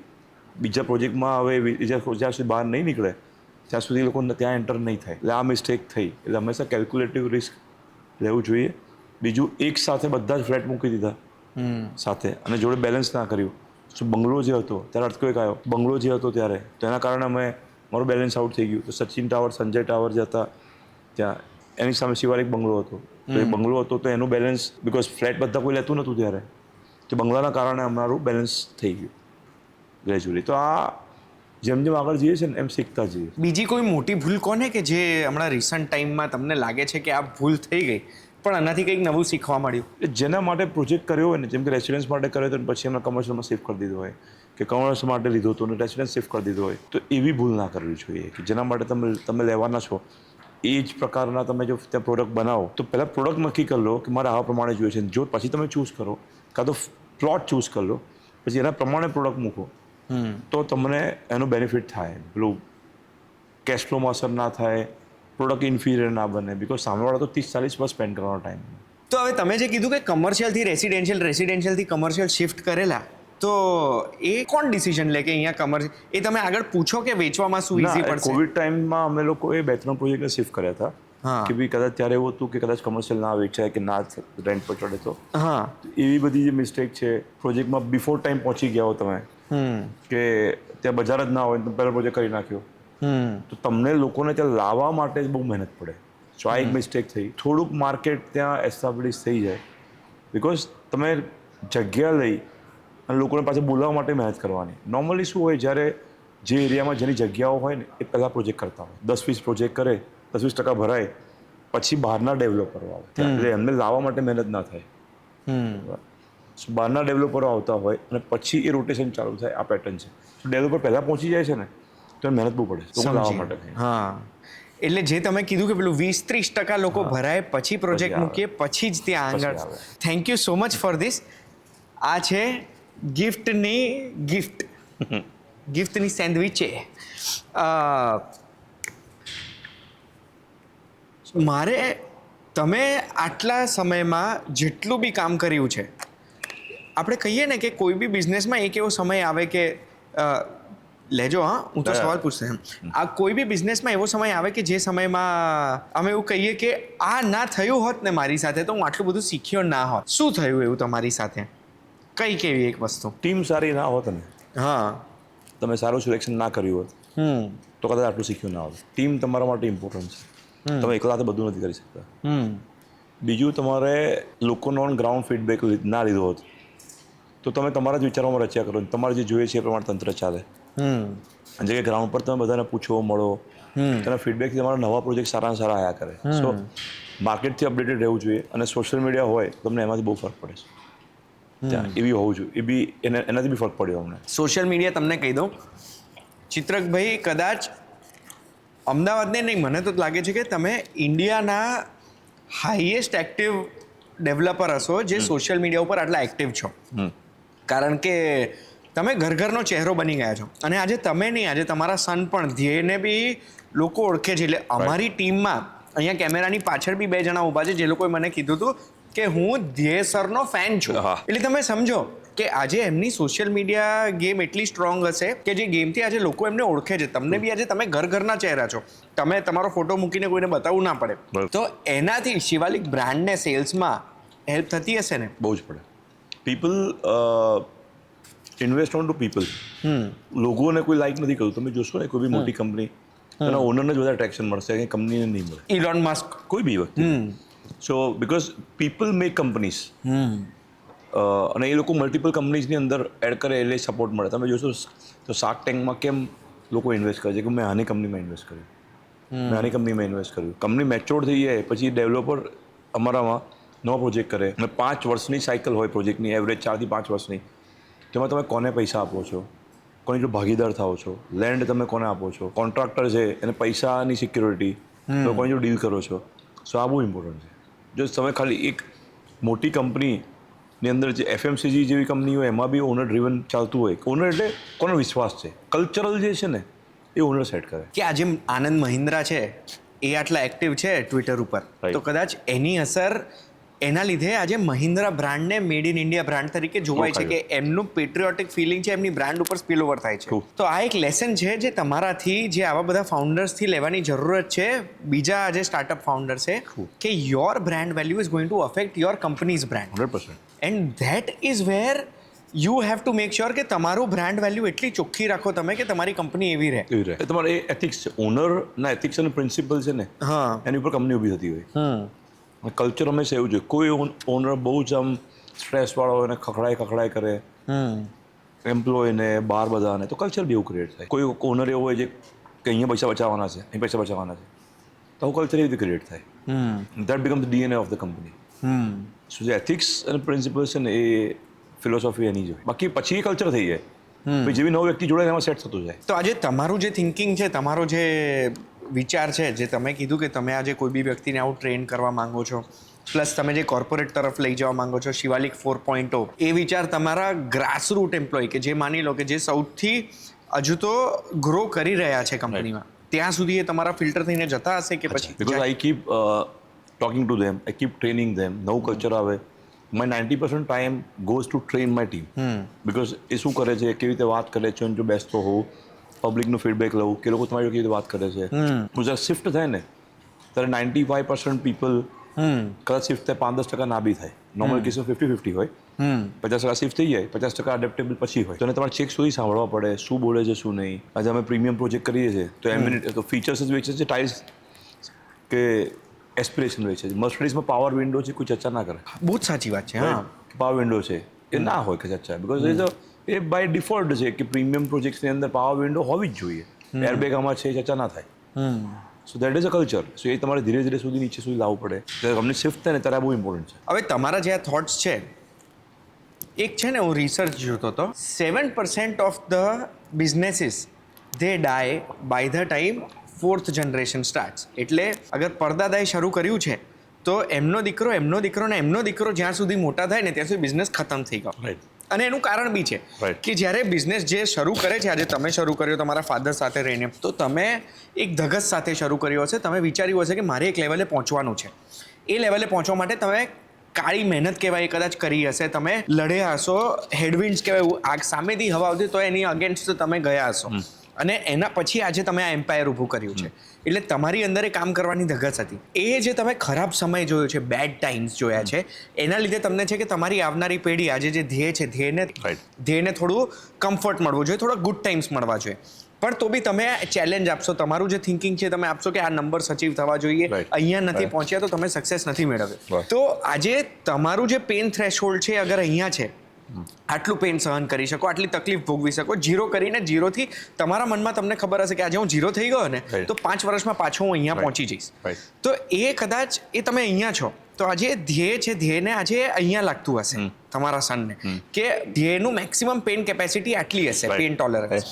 તો એમને એવું હશે કે હું આજે મારી નેક્સ્ટ જનરેશનને પેન ટોલરન્સ આટલું બી ના આપું. ઓબ્વિયસલી બાળકોનું આપણે તો આ કારણના લીધે 4th જનરેશન સુધી એટલા સોફ્ટ લોકો થઈ જાય, ફાઉન્ડર્સ એટલા સોફ્ટ થઈ જાય કે બિઝનેસ પછી એ ગ્રો કરી ના શકે અને બિઝનેસને પછી ખતમ કરી દેતા હોય. એના લીધે જે ડેટા આવ્યો છે. તો હવે આ વસ્તુને નેવિગેટ કરવા માટે તમે કંઈક તો વિચાર્યું હશે ને?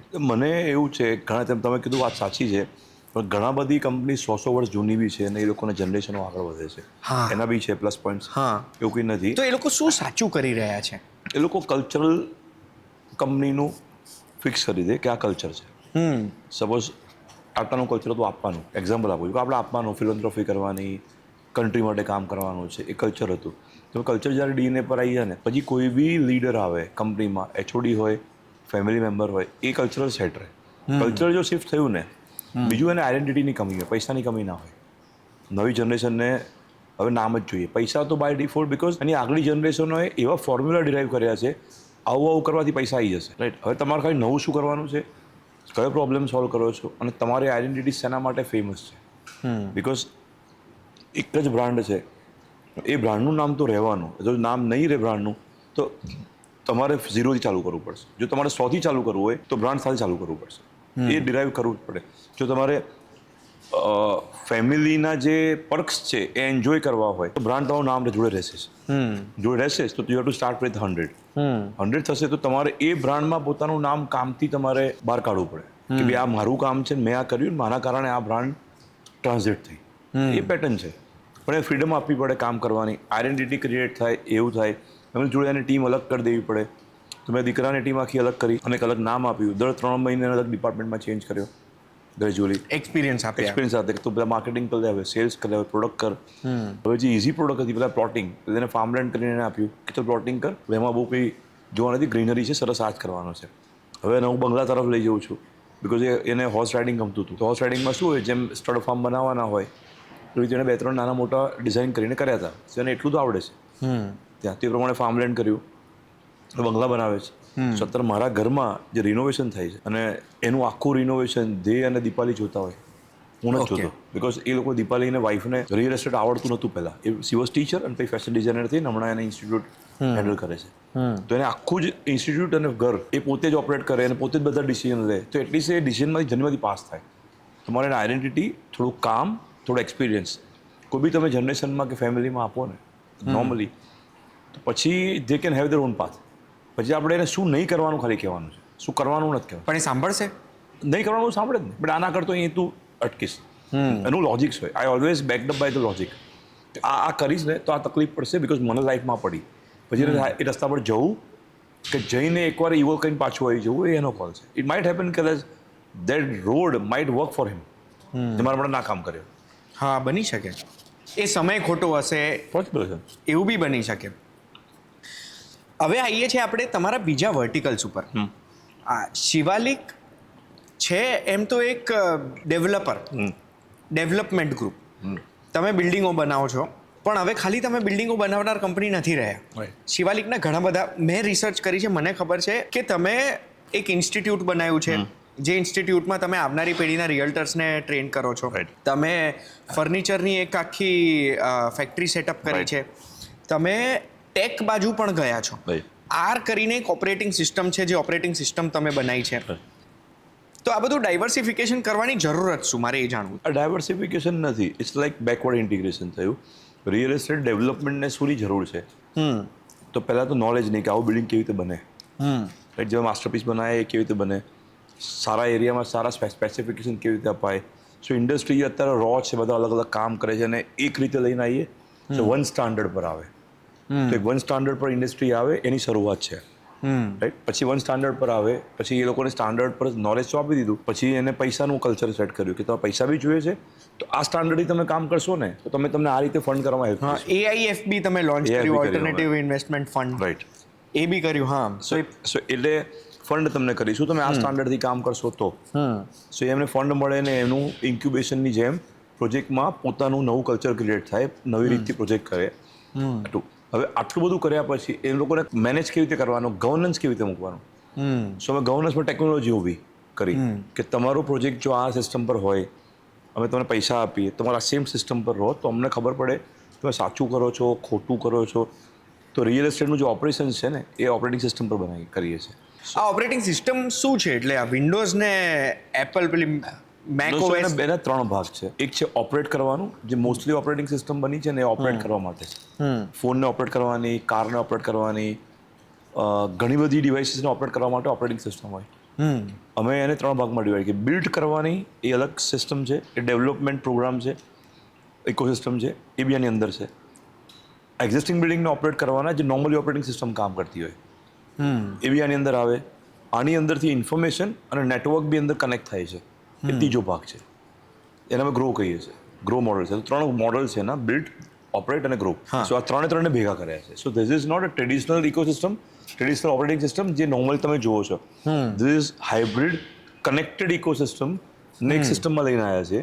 જેટલી રિયલ એસ્ટેટ છે, જેટલા બિલ્ડિંગ્સ છે, પ્રોસેસીસ છે, વ્યક્તિઓ છે, આ બધાને અમે ભેગા કરી એક સિસ્ટમ પર લાવીએ એટલે lot of elimination will happen. આગળ તમે જોશો ને એટલું બધું એલિમિનેશન થશે ને આના કારણે કે તમને એવું લાગશે આ ડિસ્ટ્રપ્શન છે ઇન્ડસ્ટ્રીની અંદર, કે આવું કોઈ વિચાર્યું નહોતું.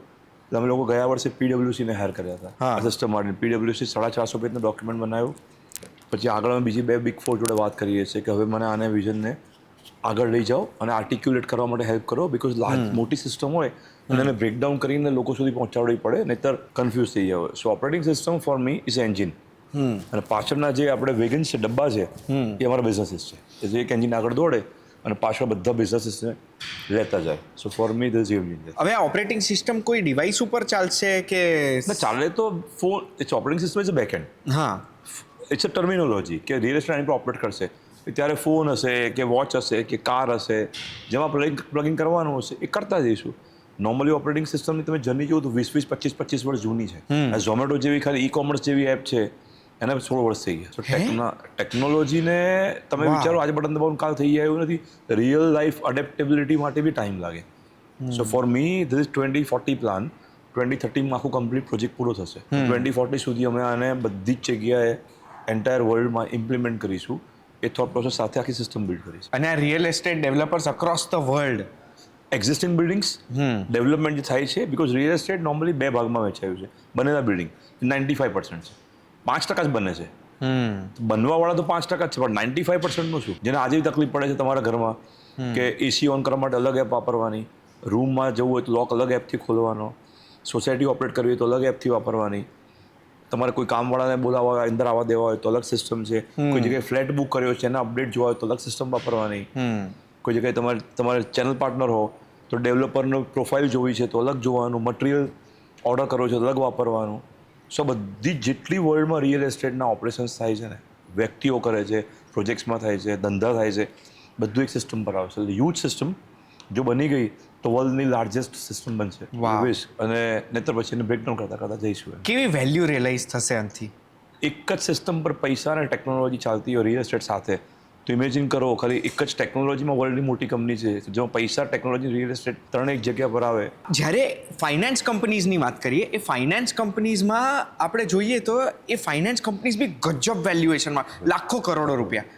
રિયલ એસ્ટેટ લાખો કરોડો રૂપિયા અગેન. અને આ જે ઓપરેટિંગ સિસ્ટમ છે, ટેક કંપની, લાખો કરોડો રૂપિયા અગેન. કારણ કે આજે ટેક કંપનીઝ છે એનું વેલ્યુએશન કેવું ક્રેઝી થતું હોય, $1 trillion થાય. તો આ વસ્તુ ભેગી ગઈ. તમે ઇન્ડિયાના ઇલોન મસ્ક બનવા માંગો છો કે? એવું I never defined with the one word. મને એવું છે ઇન્ડસ્ટ્રીમાં ટ્રાન્સફોર્મ કરવી છે. જે અત્યારે સ્ટ્રગલ્સ થાય છે એ કરીને બધી ઇન્ડસ્ટ્રીને, જેની ઉપર ફાઇનાન્સ બી ચાલે, જેની ઉપર ટેકનોલોજી બી ચાલે, જેની ઉપર વ્યક્તિઓ બી ચાલે, કમ્યુનિટીઝ બી એની ઉપર ઓપરેટ થાય, બધું એક જ પર ચાલે, તો કેવી લાઈફ કેવી સિમ્પલેસ થઈ જાય, રિયલ એસ્ટેટ લિક્વિડિફાઈ થઈ જાય, તમારી જર્ની સિમ્પલ થઈ જાય, તમને પ્રોપર્ટીનું, રિપેરનું, રેન્ટલનું, ઓપરેટિંગનું કોઈ ટેન્શન બી ના હોય, તો તમારો આઉટપુટ કેટલો વધી જાય. સામાન્ય માણસ ઘરમાં બલ્બ રિપેર કરવો હોય ને તો બી એને 2 કલાક 3 કલાક સુધી ટાઈમ જાય છે. તે વિચારો સ્ટ્રગલ કરતો હોય છે. ડેવલપરને બી મેનેજ કરવામાં બહુ ટાઈમ જાય છે. બ્રોકરને ડેવલપરની જોડે એક્સેસ કરવામાં ટાઈમ જાય છે. તો આ બધી વસ્તુ જો એક જગ્યા પર થઈ જાય ને તો લાઈફ ઇઝ સિમ્પલર. આપણું ફોકસ છે ને એ લાઈફ ક્વોલિટી એન્ટાયર સિટીની કરવા માટે. કોઈ બી સિટી છે, તમે દુબઈ જોશો, ન્યુયોર્ક જોશો, તો એ ઇન્સ્પાયર્ડ બાય રિયલ એસ્ટેટ છે. ત્યાં રિયલ એસ્ટેટ સારું હશે તો સિટી સારી હશે, તમને જવાની મજા આવશે. અને રિયલ એસ્ટેટ જો સારું થઈ જાય ને તો સિટી ગ્રો થવાનું ચાલુ થાય. એટલે જો મલ્ટિપલ ટેરેટરીઝ જો તમે કામ કરતા જાઓ, અલગ અલગ એરિયા, તો આખી સિટી સરસ થઈ જાય. મારું પર્પઝ આ છે કે સિસ્ટમ બિલ્ડ કરીએ છીએ એક એરિયા વાઇઝ, અને મલ્ટિપલ એરિયા ભેગા થાય અને સિટીને ફોકસ કરે. અને સિટી જો સારી થઈ જાય તો quality of life across city બધાની સુધરી જાય. સો that's vote the larger impact is કે આપણે લોકોનો રિયલ એસ્ટેટનો પ્રોબ્લેમ સોલ્વ કરી દેવો છે. વાહ. પણ ક્યાંક તમને એટલે મારે એ જાણવું છે, ચિત્રક શાહને આજે અગર કોઈ વસ્તુની ચિંતા થતી હશે તો શું થતી હશે? કંઈક તો ચિંતા હશે તમને રાત્રે. ઇન્ડસ્ટ્રી ટ્રાન્સફોર્મેશનની, બિકોઝ મેં જોઈને આવ્યો છું, હું ક્રેડાઈમાં ચેરમેન થઈને આવ્યો 2 વર્ષ. એની આગળ મારા ત્યાં એક બે આવી રીતે જ કમ્યુનિટી હતી, એની અંદર હું બોર્ડ મેમ્બર હતો. મેં ફાઉન્ડિંગ બી 1-2 કમ્યુનિટીમાં રહ્યો છું. મેં જોઈ છે આખી જર્ની. રિયલ એસ્ટેટમાં આજે બી 50 વર્ષે બી સેમ લોકો રીતે જ વેચે છે, સેમ રીતે જ ચાલે છે, સેમ પેટર્ન છે, બધા સ્ટ્રગલ કરે છે. મલ્ટિપલ ડેટા ક્રિએટ થાય, મલ્ટિપલ લોકો અલગ રીતે ડીલ કરે, મલ્ટિપલ બિલ્ડિંગ અલગ થાય, મલ્ટિપલ જગ્યાએ અલગ અલગ ઇસ્યુઝ થતા હોય. એટલે મને એવું લાગે છે કે જો મેં આટલી બધી જર્ની પાસ કરી છે તો હું ચેન્જ કરું તો થઈ શકે. બાકી કોઈ નવો વ્યક્તિ આવશે ખાલી પ્રોપટેક કરશે પણ રિયલ એસ્ટેટ સમજ નથી પડતી, ફાઇનાન્સ નથી સમજ પડતી, ઓન ગ્રાઉન્ડ ઇમ્પ્લિમેન્ટેશન નથી ખબર પડતી. સો અમે કોવિડમાં આખું બધું સ્ટ્રક્ચર કર્યું હતું અને કોવિડમાં ઇકોસિસ્ટમ બિલ્ડ કરવાનું ચાલુ કરી. પહેલી જરૂરત શું પડે? નોલેજ. બીજી શું જરૂર પડે? પૈસા. પછી આ બધું કંટ્રોલ કેવી રીતે થાય? ટેકનોલોજી પર. અને પછી જે બાંધકામ કર્યા પછી જે કસ્ટમરને ફ્લેટને ઘર કેવી રીતે બનાવે એ ફર્નિચર એ ભાઈએ ચાલુ કર્યું. So that as a family we are plugging entire ecosystem plug કરતા જઈએ છીએ અને એક ઇકોસિસ્ટમ બિલ્ડ કરીએ જે ઘરને બાંધકામ કરવાની રીતને, ઇન્વેસ્ટરની જર્નીને આખી જર્ની સિમલેસ કરે. તમે અમારા ઇન્સ્ટિટ્યૂટ પર બી જશો ને તો જર્ની ઓફ રિયલ એસ્ટેટનો કોર્સ છે. વી ઓનલી સેવ જર્ની કે સિમલેસ થવી જોઈએ. એ ટેકનોલોજીથી, ભણાવવાથી, પૈસાથી, દરેકની જર્ની, લેવાવાળાની જર્ની, વેચવાવાળાની જર્ની, બાંધવાવાળાની જર્ની, ઓપરેટ કરવાવાળાની જર્ની, આ જર્ની પર we are banking with the finance, capital, technology અને એજ્યુકેશન સાથે. આ થોટ પ્રોસેસ. અને આખી રિયલ એસ્ટેટને યુનિફાઈ કરીએ છીએ, એક જ સિસ્ટમ પર ચાલે. એનું અમે RID ક્રિએટ કર્યું છે, real estate identification system, which we call as Aadhaar card of the real estate. એ ઊભું કરીએ છીએ. વાવ. એમાં હમણાં જ અમે કર્યા 3 દિવસ થયા, 150 જેવા રજિસ્ટર કર્યા. હજી એ તો હજી લોકોને ખબર બી નથી પડતી. જેમ જેમ આગળ જઈશું આ મલ્ટીપ્લાઇંગ ઇફેક્ટ થશે. એક જ આઈડી રિયલ એસ્ટેટમાં અક્રોસ ઇન્ડસ્ટ્રી બધે ફરશે. તમારી જર્ની સાંભળીને, તમારા થોટ્સ સાંભળીને મને એક વિચાર તો આવે છે કે આ થોટ્સની પાછળ બીજું કોઈક એનર્જી તો છે. હવે આ એનર્જી તમે જાતે લગાડો છો, તમને ક્યાંયથી કોઈ બિઝનેસ કોચ છે, કોઈ થોટ કોચ છે, એનીથિંગ યુર રીડિંગ્સ ક્યાંથી આવી રહ્યા છે આઈડિયાઝ? એવું કોઈ આઈ ડોન્ટ ફોલો એનીવન, પણ હું અમુકનું અમુકને એન્ટરપ્રેન્યોરશિપ, અમુકનું કામ કરવાની રીત મિક્સ કરીને મને ઇન્ડસ્ટ્રીમાં લાગે. પણ મને હવે છેલ્લા 4-5 વર્ષથી ન્યુમરોલોજી અને એસ્ટ્રોલોજી છે ને એમાં જોવાનું ચાલુ કરું છું ને તો મારા જે DNA છે એ આ જ છે. 4 નંબરની બર્થ ડેટ અને 2 નંબરનો મારો ટોટલ ચાર્ટ ભેગા કરું અને હું જોઉં છું ને તો એ બી આ જ છે. હું જે કરું છું અને એ જે બતાવે છે સેમ જ છે. તો મને વધારે પાવર મળે છે કે ના, then you are going right direction. તો સાચું હતું ખોટું હતું એ નથી, દેર ઇઝ સમ એનર્જી જે રિયલાઇન કરે છે. અને જેમ કરતો જઉં છું ને એમ લોકો જોડાતા જાય છે. જેમ કરું, જે વિચાર્યું હતું મારે કાલે કરવું છે એ આજે થઈ જાય છે. સો જે થોટ પ્રોસેસ, બિકોઝ તમે જ્યારે સારું કરવા માટે જાઓ ને ત્યારે તમને ઉપરથી યુનિવર્સ તમને ધક્કો મારે કે ના તમે આ કરો, અમે તમને કોઈને કોઈ વસ્તુ મોકલ્યા કરીશું. એટલે તમને ઉપરથી કંઈક ને કંઈક તમને આગળ મળ્યા કરે. મને ઘણા કેસમાં એવું થાય, આજે એક જગ્યાએ સ્ટક થયું ને કાલ સવારે કોઈ એક જણ મારી સામે ઊભું હોય. વાવ. એટલે મને તરત ખબર પડે કે આ યુનિવર્સનો મેસેજ છે કે આમને વધારી લો, એને લઈ લઉં. અને આવા ઢગલું ઇન્સિડન્સ થાય છે ત્યાં. એટલે પછી હવે એ મારું એક્સલેટ થતું જાય છે કામ, બિકોઝ તમે એક પર્પઝ સાથે કામ કરો છો. પર્પઝ લાઈફમાં દરેકનો અલગ અલગ હોય. મારો પર્પઝ ઇન્ડસ્ટ્રી ટ્રાન્સફોર્મ કરવાનો છે, કદાચ તમારો પર્પઝ તમારી લાઈફ એન્જોય કરવાનો હોય, કોઈનો પર્પઝ સોસાયટીને સર્વ કરવાનો, કોઈનો પર્પઝ નેશનને સર્વ કરવાનો હોય. મેં પર્પઝ ઇન્ડસ્ટ્રી માટે રાખ્યું છે, મારે ઇન્ડસ્ટ્રી ટ્રાન્સફોર્મ કરવું છે. અને એ જ એનર્જી છે તમને કે જે તમે 800 બિલિયન લોકોને વર્લ્ડમાં પુશ કરે છે કે જે પ્રોબ્લેમ છે તમે સોલ્વ કરો અને તમને એવું ફીલ થાય કે why I exist in this world, જે બીજા 800 કરોડ લોકોથી તમને અલગ કરે છે. બસ એ જે એનર્જી છે ને એ જ પુશ કરે. હું તમારી જોડે ગાડીમાં બેઠો હતો તો ફોનમાં એક ઈમેલ મેં તમને વાંચતા જોયા હતા જેમાં અલગ અલગ કટિંગ હતા પેલા ન્યૂઝપેપરવાળા. એ શું હતું? એ રિયલ એસ્ટેટ બધા ઇન્ડિયાના જે બી ન્યૂઝ છે ને એ એક કંપનીને મેં હાયર કરી છે, 10 વર્ષથી છે. એ કટ કરી અને મને ન્યૂઝ મોકલી આપે છે, બિકોઝ મારા ઘરે ન્યૂઝપેપર નથી આવતું, ટીવી નથી જોતો ત્યાં. અને મને એવું છે કે મારા કામની ઇન્ફોર્મેશન છે એટલી જ લઉં. મને પોલિટિક્સમાં સમજ બહુ નથી પડતી, સ્પોર્ટ્સમાં સમજ નથી પડતી, અને મને જે કામના જે ન્યૂઝ છે એ મળી જાય એટલે મારું કામ અહીંયા પૂરું થઈ ગયું. કામના ન્યૂઝ, કામની વસ્તુ, બાકી બધી વસ્તુ ટાઈમ ના બગાડું. અને આપણું એક જ પર્પઝ છે કે રિયલ એસ્ટેટને ટ્રાન્સફોર્મ કરીએ બસ. બાકી કપડાં છે, ખાવા પીવાનું છે, બાકી બધી વસ્તુ છે એ બધી નિગ્લિજેબલ થઈ જાય. એમાં ટાઈમ નથી આપવો મારે. Because I keep thinking lot of thing. લખ્યા બી બહુ જ કરું છું. માઇન્ડ બી ક્લીન થતું જાય છે, સિક્વન્સિંગ કરવાની.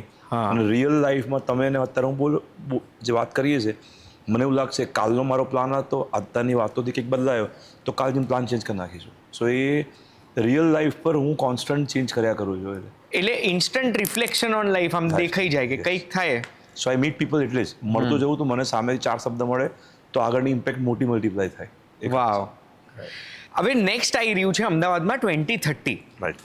કે તમારું વિઝન 2030 છે, આ ઓપરેટિંગ સિસ્ટમને લઈને એવી રીતે અમદાવાદ બી હવે થોડું ચેન્જ થઈ રહ્યું છે. 2030માં કોમનવેલ્થ ગેમ્સ આવી રહી છે. તો આ કોમનવેલ્થ ગેમ્સનો ઇમ્પેક્ટ આપણને શું જોવા મળશે? સો જે ઇન્ફ્રાસ્ટ્રક્ચર બનતા હતા ને, રોડ, રસ્તા, હોટલો, કમર્શિયલ્સ, સારા બિલ્ડિંગો, એ બધા ઇન્ફ્રાસ્ટ્રક્ચરો 10-15 વર્ષમાં થવાના હતા, એ 5 વર્ષમાં પૂરા થઈ જાય. હા, રાઈટ. એટલે તમે સમજો કે જે રિટર્ન તમે 5 વર્ષમાં 15 વર્ષમાં મળવાનું હોય, તમે 5 વર્ષમાં મળી જાય તો શું થાય? Next level. Number of returns percentage વધી જાય, ડેવલપમેન્ટ ફાસ્ટ થઈ જાય.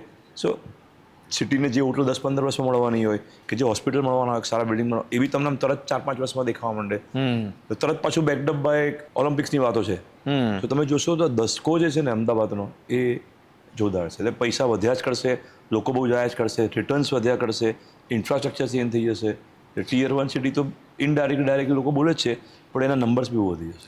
But this is one thing that we seen in the past, કે આપણે દિલ્હીમાં કોમનવેલ્થ જોયા હતા. એના સિવાય આખા વર્લ્ડમાં આપણે જ્યાં જ્યાં ઓલિમ્પિક્સ કહ્યું છે, કોમનવેલ્થ કહ્યું છે, ઇન્ફ્રા ડેવલપ થાય, કારણ કે એક ઓલિમ્પિક વિલેજ બને, કોમનવેલ્થ વિલેજ બનશે, લોકો રહેશે, એથ્લીટ્સ રહેશે.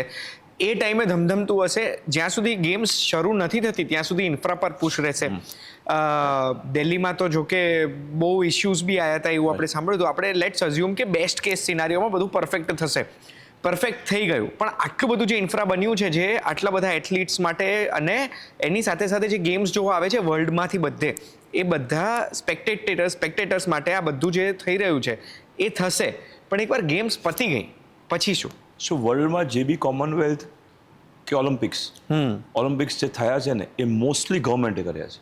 એનું ઇન્ફ્રાસ્ટ્રક્ચર અહીંયા ગવર્મેન્ટે પેટર્ન ચેન્જ કરી નાખી, કે જે ઇન્ફ્રાસ્ટ્રક્ચર છે ને એ બધું કોર્પોરેશન આપી દીધું, તમે બિલ્ડ કરો, તમે જગ્યા બાય કરી લો. જેમ અમુક રિલાયન્સ પાસે છે, અમુક અદાની કરે છે, અમુક ટોરેન્ટ બી કદાચ કરે છે, તો આ મલ્ટિપલ કોર્પોરેટ્સ કરે છે. અને એ લોકો પાસે ફોર્મેટ એવા છે કે ભવિષ્યમાં ઇન્ડિયામાં જે સ્પોર્ટ્સ કલ્ચર છે એનો અભાવ છે. આજે બી જે એથ્લીટ્સ છે એ બરાબર રીતે ટ્રેન થાય, એનું કલ્ચરલ ધીમે ધીમે સેટ થાય છે. તો જે અભાવ છે, તો આ કોર્પોરેટ્સને જો ટ્રેનિંગની જેમ આ જ ઇન્ફ્રાસ્ટ્રક્ચરને ભવિષ્યમાં યુઝ કરે તો આપણા જે ઇન્ડિયાના જે સ્પોર્ટ્સ એથ્લીટ્સ છે બધા રેડી થઈને બહાર બીજા ઓલિમ્પિક્સમાં જઈને જીતીને આવે એવું કલ્ચર તૈયાર થશે. તો આ જ ઇન્ફ્રાસ્ટ્રક્ચર ત્યાં વપરાશે. સો આને સ્પોર્ટ્સ હબ તરીકે બી વાપરશે. અને ગવર્મેન્ટને એક્ઝિસ્ટિંગ ઇન્ફ્રાસ્ટ્રક્ચરમાં ધંધો ક્રિએટ કરતા નથી આવડતું, પણ આ કોર્પોરેટ્સને આવડે છે કે આ ઇન્ફ્રાસ્ટ્રક્ચરને અમે ધંધામાં કન્વર્ટ કરીશું અને ભવિષ્યમાં બિઝનેસ વર્ટિકલ ઊભું કરી અને ભવિષ્યના ઓલિમ્પિક્સ માટે અમે છોકરાઓ તૈયાર કરીશું. તમારું છે સ્પોર્ટ્સમાં વિઝન, શિવાલિકા છે, બધામાં છે. તમે સ્પોર્ટ્સમાં કંઈક તો we are not sports related company નથી. સ્પોર્ટ્સ ઇન્ફ્રામાં કે એવા કસ્સામાં વી આર હાર્ડકોર મકાન અને તો હવે કોમનવેલ્થ ગેમ્સના લીધે કે ઓલિમ્પિક્સ આવી રહ્યું છે એના લીધે કયા કયા એરિયામાં ડેવલપમેન્ટ છે? મને ખાલી ઇન્વેસ્ટમેન્ટ પોઈન્ટ ઓફ વ્યૂથી આમ જાણવું. તો આખા અમદાવાદમાં થશે, બિકોઝ કોઈ જે રમવા જાય છે એ જ એરિયામાં ડેવલપ થાય એવું ના હોય. જે વ્યક્તિ અહીંયા આવતો હોય, અમદાવાદ છે કે 30-40 મિનિટમાં અમદાવાદ પૂરું થઈ જાય છે. કોઈ બી જગ્યાએ અને હજી જો રોડ રસ્તા મોટા થશે તો કદાચ 25 મિનિટમાં પૂરું થઈ જશે. આખું અમદાવાદ, આખું ગુજરાત એ એક લેવલ પર આવશે. પણ જે એરિયામાં કોમનવેલ્થનું સ્પોર્ટ્સ તૈયાર થાય છે એ એરિયાનું ડેવલપમેન્ટ વધારે વધે, પણ સ્પોર્ટ્સ સેન્ટ્રિક વધારે બને. ત્યાં કોમનનું જે હોટલ્સ છે, હોસ્પિટલ્સ છે અને વેલનેસ છે એ બધું એ બાજુ વધારે આવે. પણ બાકી બધુંનો એરિયા બી છે એ ઓવર ડેવલપમેન્ટ તો થવાનો છે એમ. એટલે બિકોઝ આટલા બધા રૂપિયા આવવાના, લાખ કરોડથી ઉપરની ઇકોનોમી થાય તો એક એરિયા સ્પેસિફિક લઈ જ ના શકે. એ સિટી લેવલ પર જ વાત થાય. અને જે ટિયર 1 સિટીઝ છે એમાં 30 મિનિટમાં પહોંચાય, મેટ્રો, ગિફ્ટ સિટી આજુબાજુમાં, BRTS એક જ જગ્યા પર હોય, એવું અમદાવાદ સિવાય કોઈ છે જ નહીં બીજું. ગ્રોથ થવા માટે કોઈ ચાન્સીસ ના હોય એવું પોસિબલ જ નથી. 2040માં તમે ગુજરાતને, અમદાવાદને અને શિવાલિક ગ્રુપને, આ ત્રણેયને ક્યાં જુઓ છો? We see peoples driven company, large corporate, MNC level સુધી પહોંચવાની વાત છે. જેમ તમે ટેકનોલોજીની વાત કરી એ, then we may change the format from building real estate development to supporting real estate developers. આખું ઇન્ફ્રાસ્ટ્રક્ચર બિલ્ડ કરતા જઈએ છીએ એ રીતે. બિકોઝ પછી એક લેવલ પર આવીએ કે જે અમે કરતા હતા એવી જ અમારી જેમ બીજે 500 લોકો કરે એવી ઇકોસિસ્ટમ બિલ્ડ કરીએ છીએ. તો સિટી મલ્ટિપલ એ રીતે સારા થાય, સારા બિલ્ડિંગો બને અને એને કલ્ચરલ ક્રિએટ થાય. So that vote thought process. તો એક લાર્જ કોર્પોરેટ થઈ જશે એવી આઈ વિશ. અને એ પ્રમાણે અમે પ્લાન કરીએ છીએ. અને સિટી છે અમદાવાદ, એ તો 36 પછી એટલું બધું ઇન્ફ્રાસ્ટ્રક્ચર બની ગયું હશે, અને ઇન્ફ્રાસ્ટ્રક્ચરને લોકોને અહીંયા સુધી લાવવા, બિકોઝ આજે બી લોકોને અમદાવાદમાં ઇન્ડિયાની અંદરથી આવું છે કે આપણે અમદાવાદ જઈએ, અને આટલું સારું ઇન્ફ્રાસ્ટ્રક્ચર થઈ જાય તો એ જે ટુરિસ્ટ છે, માઇગ્રેશન છે, એ બધું બહુ જ વધશે. હવે મારે છે ને ક્વિકલી તમારી જોડે 4-5 વસ્તુ ફાસ્ટ પૂછવી છે. Right. તમારી ફેવરેટ બુક કઈ? એટોમિક હેબિટ અને 0 to 1, 1 to n. તમારો ફેવરેટ કોટ કયો? જે કોટ તમને લાગે છે લાઈફ ચેન્જિંગ છે. પહેલા તમને મારો ફેવરેટ કોટ કહી દો. Right. What a privilege it is to be tired of doing something that you once dreamt of. આ મારો ફેવરેટ કોટ Right. છે. તમારો ફેવરેટ કોટ કયો જે તમે કદાચ લાઈફમાં ક્યારે બી લો ફીલ કરો, ડિમોટિવેટેડ ફીલ કરો તો એ સાંભળી લો તો નેક્સ્ટ થઈ જાઓ. હા, you are different. You are different. અને નથિંગ બિગ, ઓલવેઝ. કેપેસિટી એટલું વિચારવામાં ક્યાં વિચારા, સપના જોવામાં બી શું કામ કંટ્રોલ કરો છો? અને You are different, બીજું, nothing big. અને ટેક એક્શન. એક્શન એટલે સો નોર્મલી હું બધી જગ્યાએ તમે જે બહાર કાઢો હોય એમાંથી, પણ પેન કિલર અને vitamin I always define by 2 words. હા. પેન કિલર મીન્સ મારે આજે જ જરૂર છે, આજે જ આ એક્શન લેવું પડશે. હા. અને વિટામિન્સ મીન્સ તમે કરો છો પણ યુ ડોન્ટ નો હા, કે તમને વિટામિન ખાવાથી ફાયદો થશે કે નહીં થાય. It is just a hope કે ભવિષ્યમાં કદાચ વિટામિન ખાશો તો કદાચ તમારી સ્કિન સારી થશે, પણ એની જરૂર નથી. આજે નહીં ખાઓ વિટામિન તો ચાલશે, પણ પેન કિલર તમારે ખાવી જ પડશે. So I define everything, every work in 2 part. Pain killer છે તો કે હા તો બી હલ કરના, તો આની પાછળ પૂરું કરીએ. So we have to move the ball. હા. ક્યાં જવું છે અને બોલ મૂવ કરો, ક્યાં જવું છે બોલ મૂવ કરો. વાવ. હવે તમે કીધું ટીવી નથી જોતા તમે, તો મૂવીઝ તો જોયા તો હશે જ ને. ફેવરેટ થિયેટરમાં નથી ગયો. હવે ધુરંધર 1 છેલ્લે જોયું તો નેટફ્લિક્સ પર જોયું તો આજે તું આવશે ત્યારે જોઈશ. પણ ફેવરેટ મૂવી તમારું આજ સુધીનું જે રેકમેન્ડ કરો છો તમે વ્યુઅર્સને બી કે આ જોવું જ જોઈએ, લાઈફ ચેન્જિંગ ઓર એન્ટરટેનિંગ વોટ એવર? મને સેટ ઓફ મૂવીઝ ગમે છે અમુક કે કોઈ એવું ફેવરેટ નથી ગમ્યું. પેલું સરકાર રાજ ગમતું હતું, ગુરુ ગમતું હતું, ત્યારના પછી આઈ લાઈક ઓથોરિટી મૂવીઝ છે નોર્મલી. ગોડફાધર ને સોરી હા, બિયોન્ડ ધ તમને લિમિટ ઉપર લઈ જાય, પુશ હા. કરે બિયોન્ડ રીઝ, એ બધું ગમે. નોર્મલી બધા સોફ્ટ મૂવી ઓછા ગમે. પાવર હોય, કલ્ચર હોય, એ રીતે. ઓકે. હવે આજે કોઈ વ્યક્તિ આજે શરૂ કરી રહ્યો છે એઝ અ પોતાની જર્ની એઝ અ ડેવલપર, એક નાનકડો પ્લોટ લીધો છે કે ક્યાંક કંઈક જેવી કર્યું છે, એમને તમે એક 1 લાઇન એડવાઇસ શું આપશો? એક વસ્તુ પર ફોકસ કરજો અને 3-4 પ્રોજેક્ટ સેમ લેવલના કરજો. એટલે પહેલો પ્રોજેક્ટ રેસિડેન્સ કર્યો ને પછી બીજો કમર્શિયલ કરશો તો ડાયવર્ટ થઈ જશે. રેસિડેન્સ ચૂઝ કર્યું તો 3-4 પ્રોજેક્ટ રેસિડેન્સ સેમ ટાઈપના કરજો તો પૈસા આવવાનું ચાલુ થશે, because you will be expert normally. આજે અને એક્સપર્ટ બનશો ને તો લોકો તમારે ત્યાં આવશે. બાકી તો જનરલ ડૉક્ટર કરતાં એક્સપર્ટ વધારે જ કમાય છે, તમને ખબર જ છે. ઇન્ટરનેટ ઉપર ઘણા બધા ડિબેટ્સ થાય છે. મેં બી ઘણી વખત કેલ્ક્યુલેટ કર્યું છે કે renting a house is cheaper or buying a house is cheaper.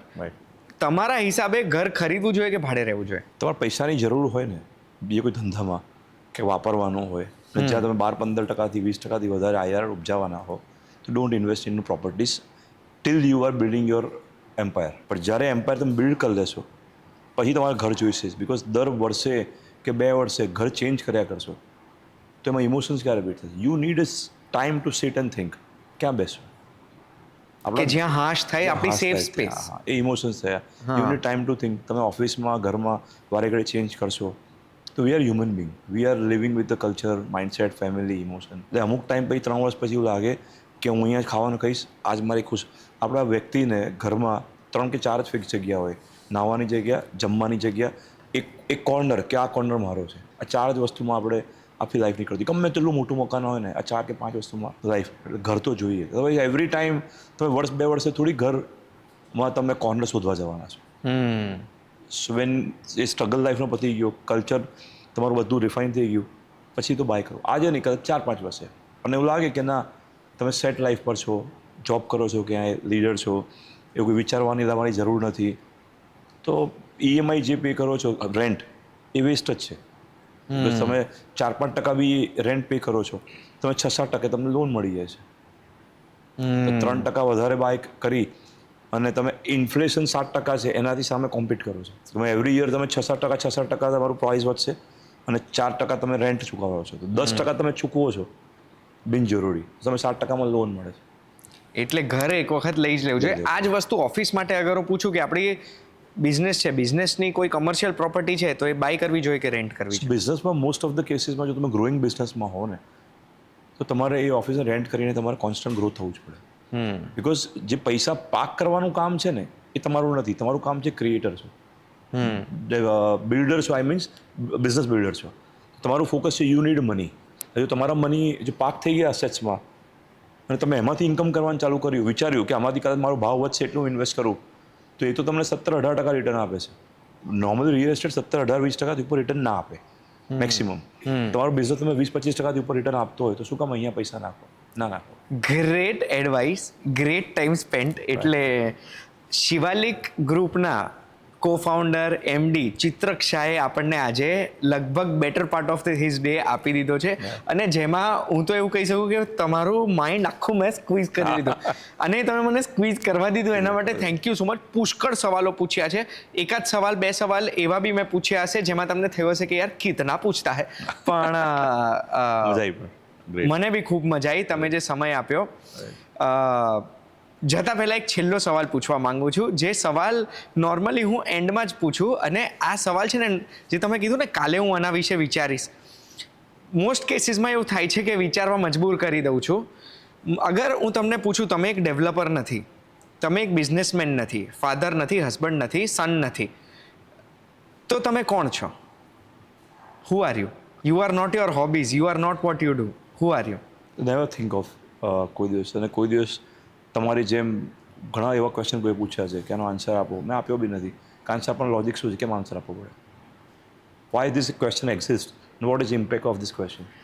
For me this question, I will tell you Y this question is important. જ્યારે લાઈફમાં મને એવું થયું છે ને કે આઈ એમ સમથિંગ, મેં કંઈક કરી દીધું, એપિસોડને મિલિયન વ્યૂઝ આવી ગયા, ત્યારે હું પાછો આ સવાલ પૂછું, હુ એમ આઈ? અને જ્યારે આ સવાલનો જવાબ મને નથી મળતો ને, આ જેટલા લોકોને એવું મળ્યો ને, I think this is an ever evolving thing. જેટલા લોકોને આ સવાલ પૂછ્યો, જ્યારે બી પૂછ્યો છે, ત્યારે એમનો જવાબ કંઈ બી, ફોર મી હું તમને કહું, આ 3 કલાક પછી who are you? You are a ડિસરપ્ટર.